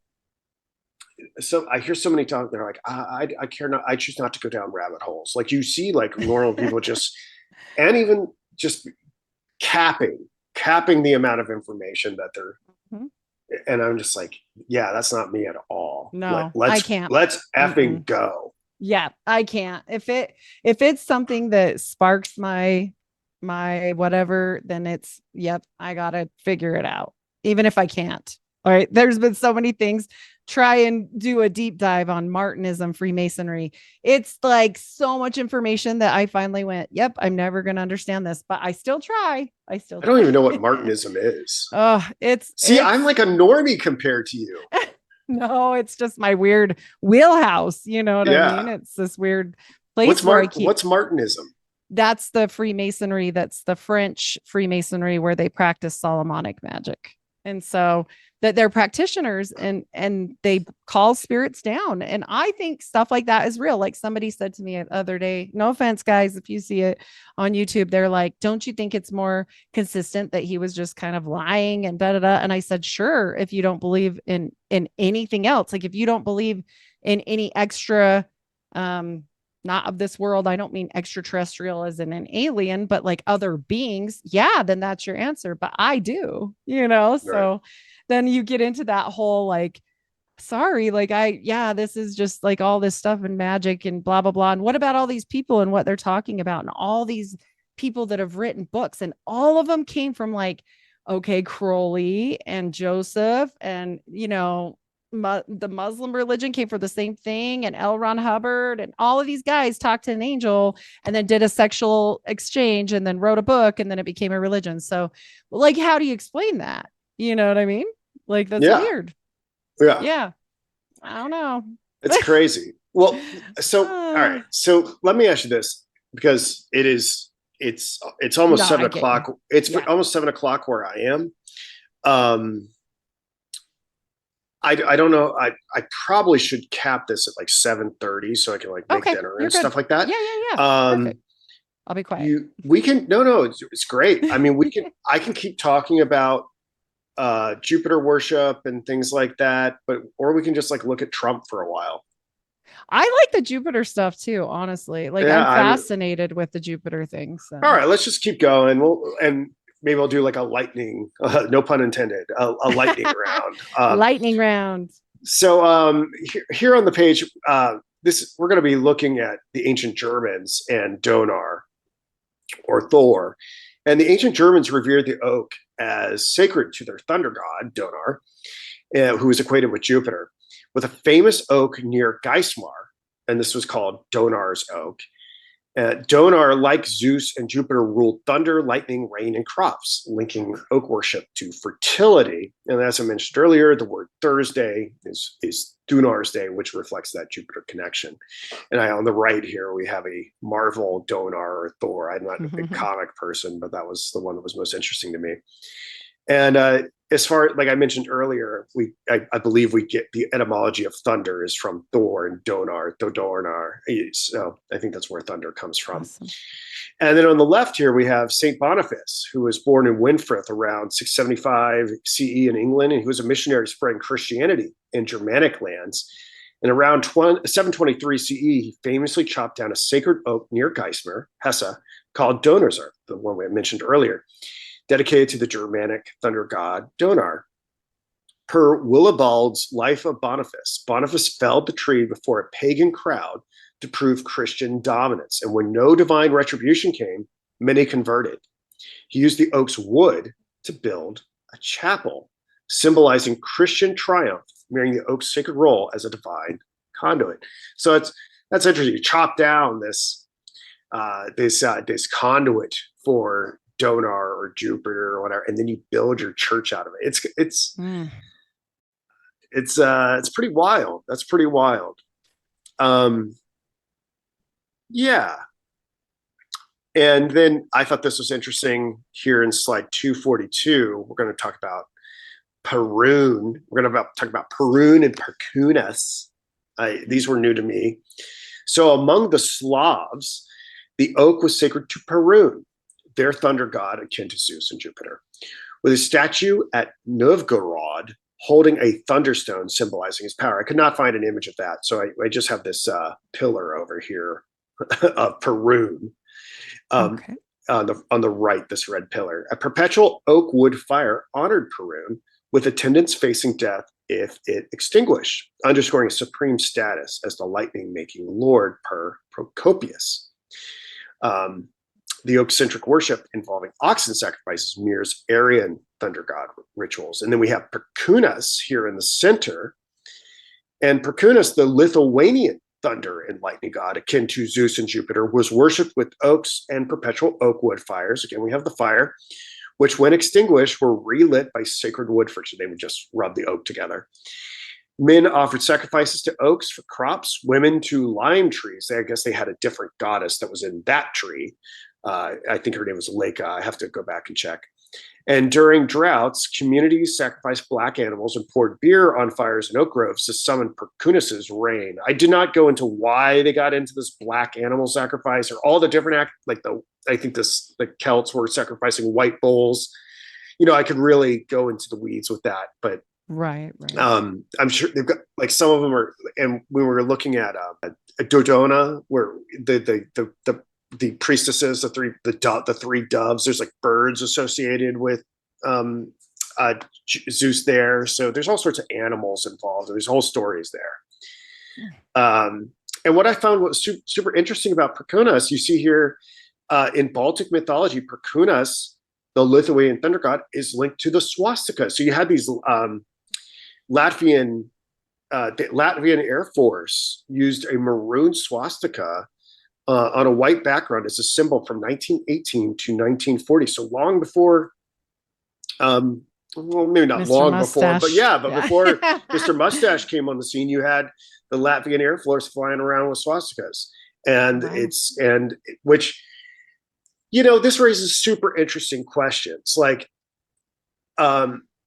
They're connecting it to their thunder god Perkunas, but, what's going on here? When we think about America, when we think about Nazi Germany, both America and Nazi Germany are using the eagle. The eagle is clearly associated with Jupiter. The Nazis had the swastika, which, though I could not really find evidence of it getting ready for this. I mean, if they're using the swastika in Latvia Air Force, it stands to reason that swastika is probably connected to Jupiter in some way. So you have the Iron Eagle holding a swastika. It's these are Jupiter representatives, it seems like. Mm-hmm. And in America, our bird is the eagle, our tree is the oak. What are we doing? What is going on here? and like the way it's like, well, we're not official. It's not the oak is not officially our tree, and apparently the eagle wasn't officially our bird until like last year or something like that, which seems like a Mandela effect to me, but I'm not That's a getting into it. Mandela for me. Yeah. Yeah, it's like like what are we doing here? Like, how do these two countries have all these Jupiterian symbols, but we don't worship Jupiter? We don't, guys. We don't. Swear to God, we don't. Don't worry about him. Yeah. Skip over that one. Right? Yeah. I don't know how. I don't know exactly how will we be worshiping Jupiter. Like, I mean, that's a whole. This will that'll maybe I'll keep exploring that angle. I don't know. Maybe we're doing it with Trump right now. I don't know. Maybe like making all of us as grade school children do the maypole every year for I don't know how long, but whatever. I never had We to did do it. that. Yeah, I never did the maypole, but maypole is still going on here in Utah, sir. Is it really? Sir. That's interesting. What did you guys like? What they tell you about the maypole? They're just like, you're just like a kid. You run around this pole. Yeah. Basically, you're just like, oh, here. Well, you had to learn it because it weaves it, so you had to learn which way to go. It's kind of like a little dance, and so, I did it. I mean, My it's like that. Yeah, it's like that with so many things. Like, I mean, I know you know this. This is like low hanging fruit on like the truther tree, but it's like people don't think anything about where Christmas trees come from, or Christians don't even know that Christmas trees are like frowned upon in the Bible. Like in Jeremiah, like if you tell a Christian that like Christmas is like possibly satanic, they go, or like Easter, like, oh yeah, Ishtar Day. Yeah. I mean, I know I feel like I'm not dropping any truth bombs on you. No, but it's funny, right? Yeah, it's weird. These are examples like people don't just now the whole like throwing rice at a wedding, like perhaps that was like, ooh, you blew in my mind there. But like a normie has no idea that like there's some weird fertility stuff going on with this Easter stuff. That's so wild. Yeah, there's like some like tree worship going on with the maypole. Like you're like, what? We're worshiping a tree? I'm just dancing. Yeah, it's cute. You ruin everything. That's what I get you. Yeah, you're ruining everything. Yeah. Okay, I'm sorry. Yeah. Well, let's look at some Trump. Let's look at our man. I don't really think about Trump that much, but this was when I started thinking about it, I was like, man, there's like a lot of Jupiter stuff with Trump, and I've been developing this as time goes on. So I'll just go around with these images. So the top. Everybody's always makes fun of like Trump's makeup, right? And I don't know why he's orange. Like there's lots of different theories. Like people think like he's just bad at putting on his makeup, but he's like, this is the president of the United States. Like he's got people that can do his makeup right. Mm-hmm. Yeah. There's all sorts of reasons. And the thing is with the emperors in ancient Rome and the generals, when they were victorious, they would paint their faces red as a celebration of Jupiter, or identification with Jupiter when they were victorious in battle. And this was part of Roman religion. And to me, that feels like there's something about this painting the face orange red. It's that it might be connected to that, because it's like so in your face all the time. He's got to be sensitive to the criticism. Oh, he knows. Surrounded by people, and he still does it. And it's like, okay, this is a message, or this is like indebtedness to something. His mom's name was Mary Christ, right? Right. And there's that whole thing too. There's a whole rabbit hole with Trump. But and then his uncle, and it goes into JFK, and then it spirals everywhere. And that's why, I mean, he is low hanging fruit basically for that. Well, why do you think his face is orange? I mean, look, billionaires study this stuff. Look, they know all this stuff, and they literally, I think that they all know, like, maybe not every single person ever, but I would say 90%, right? They know this stuff. This is stuff that they send their kids to. He sent his kids to Jesuit college. He went to Jesuit college, like.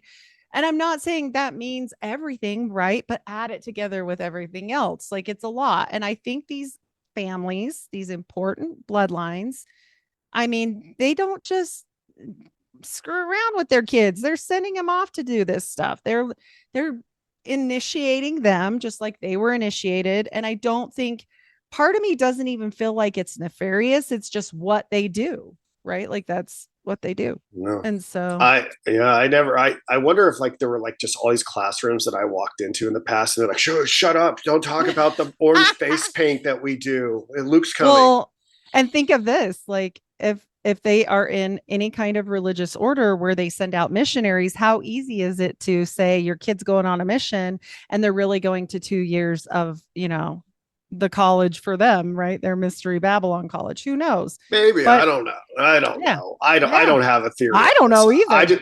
I just know his face is orange. And what's so crazy about the whole like the generals and the emperors painting their faces red, is that then they found on Jupiter the Great Red Spot, which is this gigantic storm. And it's like they did not have the telescopes. No. On the timeline that we're on, like take all this like crazy talk aside. The fact that like Romans were painting their face red, and then like thousands of years later, I guess it was Galileo who first sighted Jupiter. I'm trying to remember, but I think the first time the red spot was sighted was like in the 17th century. And 2000 years passes and they're like, oh, just so you know, like Jupiter's got this, on the face of Jupiter, there's this gigantic red spot. And we've also been worshiping Jupiter by painting our faces red. Like, right. What are we talking about? Like, what? This is like the posing people. I'm looking around just. And the talismans, like it wasn't just Joseph Smith that had one. They were very popular. Yeah. Those were popular. Like, I mean, and Abraxas ones too.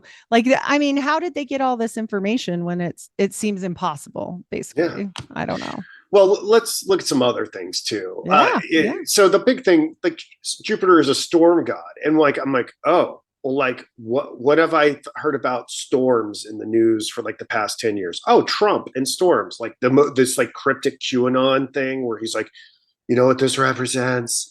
It's the calm before the storm. And people are like, what storm, Mr. President? You'll find out. Like that, this, and it's like burned in everybody's psyche. And then like shortly thereafter, he like, or maybe it was before, I can't remember, like there's this whole like lurid affair with a stripper named Stormy Daniels. Like what are we talking? So like all this storm stuff is like around Trump, the storm energy and names. And his plane is like, he's like, because he flies so much, he's in positions like look at these epic photographs. Like his plane got struck by lightning once, and then he's like getting off the plane and the lightning crosses across. It's like, these are like iconic photographs, like kind of subliminally communicating something to you about Jupiterian power or storm god power.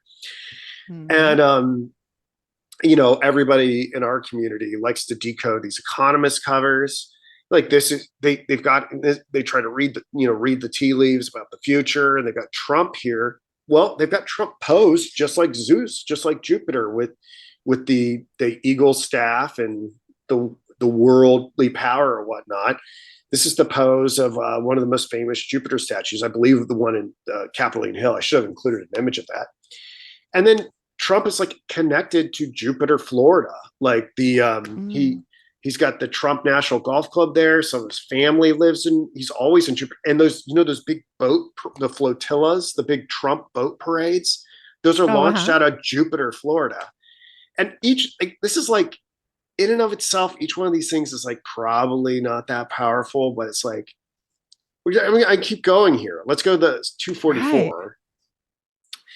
So, a big thing that is associated with Jupiter is Zeus is the golden shower. Like Zeus, like Zeus came upon Danae in the form of a golden shower, and then like again another one of these like lurid reports that went around is like something about Trump and golden shower. Like this is like, I can't believe I'm living in a world where like people are obsessing about these things and like little kids have to watch the news learning about golden showers and the president. But that's a big thing associated with Zeus, is the golden shower. And Wow. like I don't even know, it's something about strippers or something. I don't watch the news. I just heard about this golden shower thing. That's And funny. there's like Zeus has a golden throne. And so like Trump is always on these golden chairs, which is kind of a big deal. But like there was this thing where like I had this headline: museum offers gold toilet to Trump instead of Van Gogh's work. Van Gogh is like this big like alchemical symbol too. I learned about it studying Kubrick so much. There's Van Gogh all over Kubrick. But there's this effort to like associate Trump again with a golden throne, negatively, positively. It's like it's out there in the ether. Kind of, these are just like, it's not. It's, of course, it's a toilet. It's not what you think of, but Wow. that's a Yeah. toilet is a throne. Right. And then like he's got a gold guy who's like redecorating the White House and turning making it, glamming it up with all this gold. And his gold guy is again from Jupiter, Florida. It's like, Wow. and gold is the like associated with Zeus as for the sign of eternity, of power, of prestige. And alchemy and Yeah. John Dee and Edward Kelly. That's where Yeah, my brain yeah. always goes. Yeah. Yeah. And oh yeah, I was going to say Zeus sits atop Mount Olympus in a gold throne. That's where that whole gold Yep. throne. And then we go to 245 here. There's something like lightning strikes with the way that Trump uses social media. Whenever he sends out a tweet, it's like it's like, I can't really do lightning or thunder or whatever, but that's kind of like, and it kind of calls to mind again these emperors, these Latin kings that were using technology to mimic the thunderous powers of Jupiter. And that's what I was trying to communicate here, by combining Trump as the Wizard of Oz with Twitter and lightning strikes and stuff like that. Yeah. And it's not strong, but I don't know very much about astrology, but from what I can tell, he has a moderately Jupiterian natal chart. There are stronger Jupiterian charts, but he's pretty strong. Do you know anything about astrology? I mean, not as much. Yeah. His Jupiter is in Libra, the second house, which trines his Gemini sun and Uranus, 10th house. Talking about wealth and expansion. Yeah. But I don't know too much about it. But he's moderately Jupiter. And even his assassination has like Jupiter themes to it. Because his assassination, right? Like his attempt. Yeah. Yeah. Well, he was supposedly shot on July 13th. And the middle of the month is connected to the Ides, right? So the Ides of July, and the Ides are sacred to Jupiter. And this gets into the whole Jupiter connection with Julius Caesar, who Jupiter, we learned from Ovid, talked about the ascent of, and the deification, the apotheosis of Julius Caesar after his death. And there's this whole comet known as the Caesar's comet that was visible, and it convinced everybody that he had become divine. But it's interesting that Trump gets shot in July, the month that's named after Julius Caesar, during the Ides of Jupiter. So there seems to be something potentially lining up there about the deification of Trump there, in my opinion. Is it strong? Yeah. No, but it's still a thing. And apparently in medical astrology, which I do not know very much about, but people, apparently Jupiter is traditionally associated with ear-related ailments and blood conditions. And he has a bloody ear. So, or he had, whatever it was, ketchup or whatever it was. Something that I think is important. I don't know. Have you read Jung's essay on Wotan? I haven't. All right. So, I mean, I think it came out in 1936, but essentially he was talking about this psychic force, this ancient storm god, which is similar to Jupiter, but different, and how it took over the German populace, that the really regular factors were not in consideration for how Hitler came to power and the murderous rampage that the German people supposedly went on. So I think this Votan, text of Jung's might be important to understand how people can become possessed of certain archetypes. Like, do I really think like Trump is like intentionally trying to channel Jupiter, maybe with the orange face paint? I don't know, but it could just be the collective unconscious like organizing these things.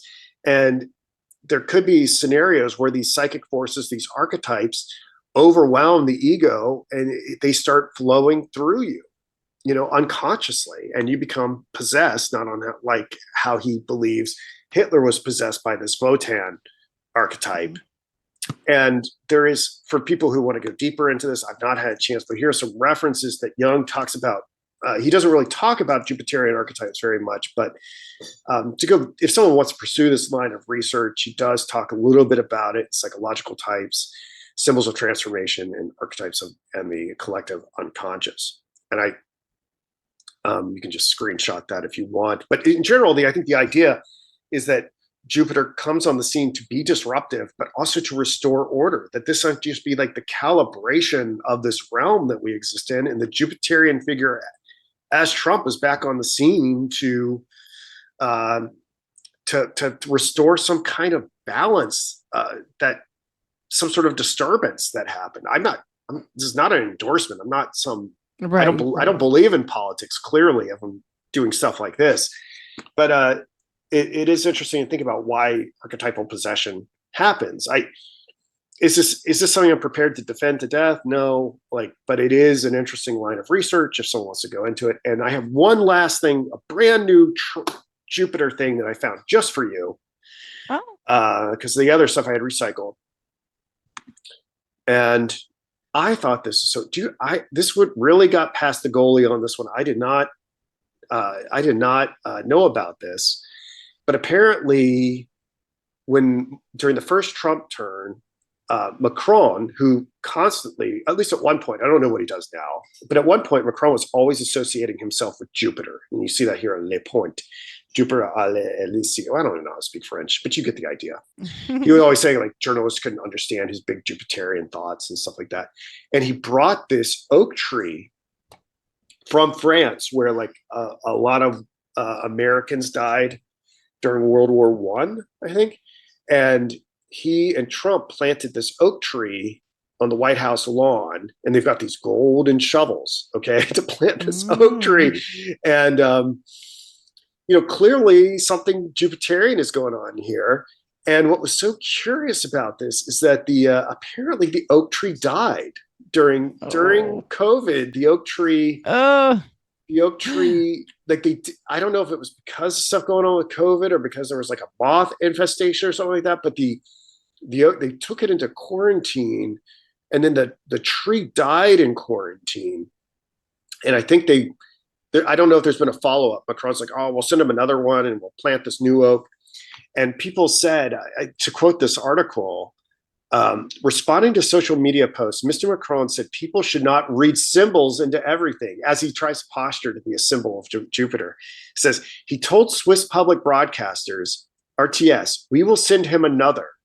It is not a tragedy. It turns out that this oak was put in quarantine for American sanitary reasons, and the poor thing did not survive. I just think it's interesting that these leaders are planting some Jupiterian symbols and then saying, don't read into it. Right. And Melania even got into this. Melania, I think around this time in 2018, she went with her gold shovel and she planted an oak tree. So these are sort of things that really don't make any news. It's just kind of weird. Like, maybe it's nothing. Maybe I'm reading too much into it. But the aggregate of it all is, I think there's something like Jupiterian archetypal possession with Trump. I don't know really where it's going or what it means. Maybe he's just restoring the order. But why did he Right.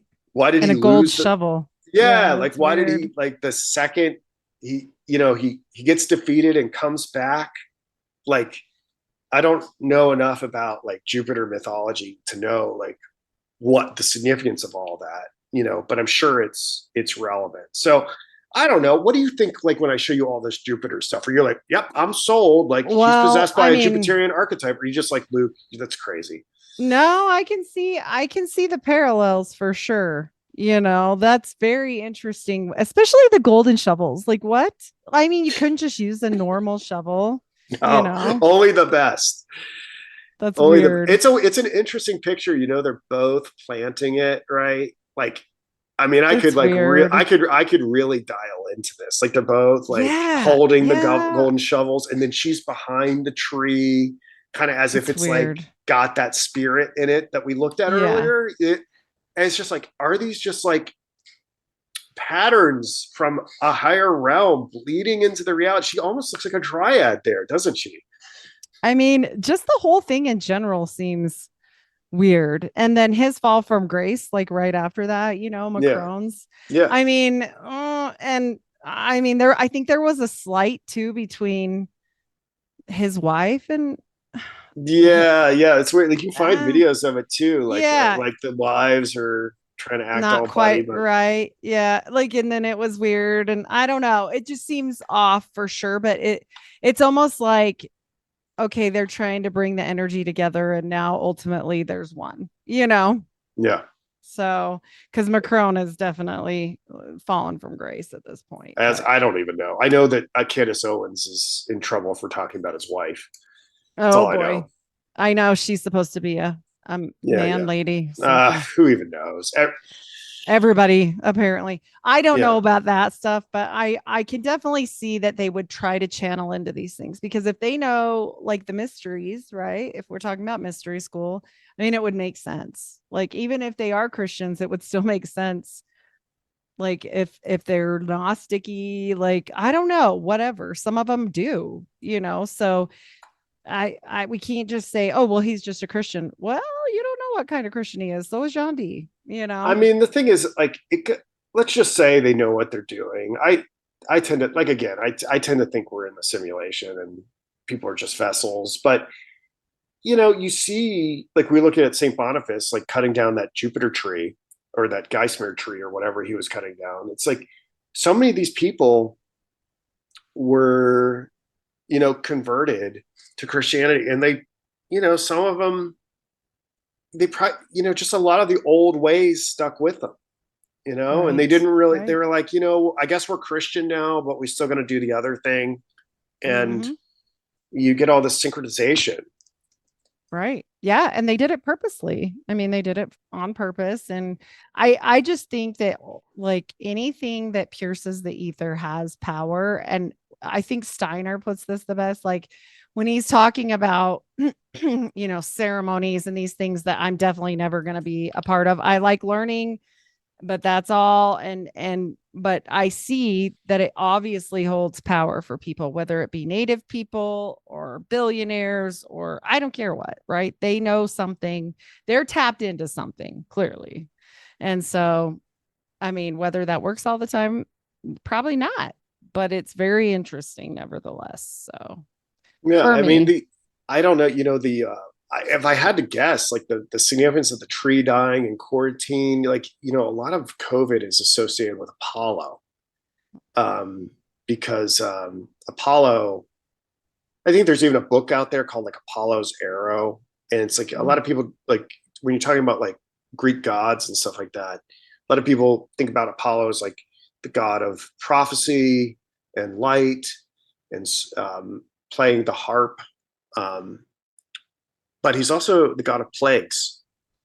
And uh, it makes me wonder if I have to go deep into the mythology. I wonder if there's something about tension with Jupiter and Apollo. If Trump is Jupiter, if this Apollonian pestilence like was like a counterpunch or something, and for like father son tension. I'm not sure. I don't know my right. mythology, but that now that we're talking, because like so important to have dialogue and to get our mind around these Yeah. things. Yeah. I think that as soon as probably later tonight, I'm going to go look and see if there's a connection there. Yeah, that's interesting. I mean, I think that things have underlays, and I think that, look, these people that practice magic, if it didn't work, they would just stop after the first time. Like it wouldn't continue forever, and it's continuing forever here. It's been since the beginning of time that I know of, clear till today. Not that everybody does it right or for the right purposes. I'm not getting into all that. I'm just saying it's continuing. And so why would they continue to do it if it didn't work?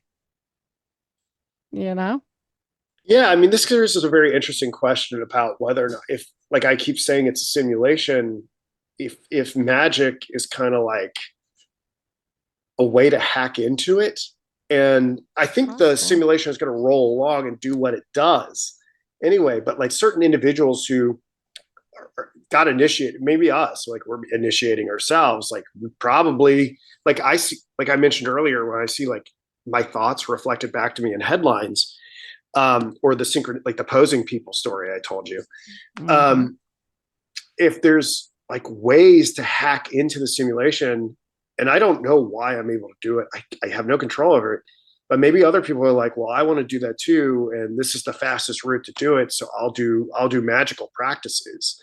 Right.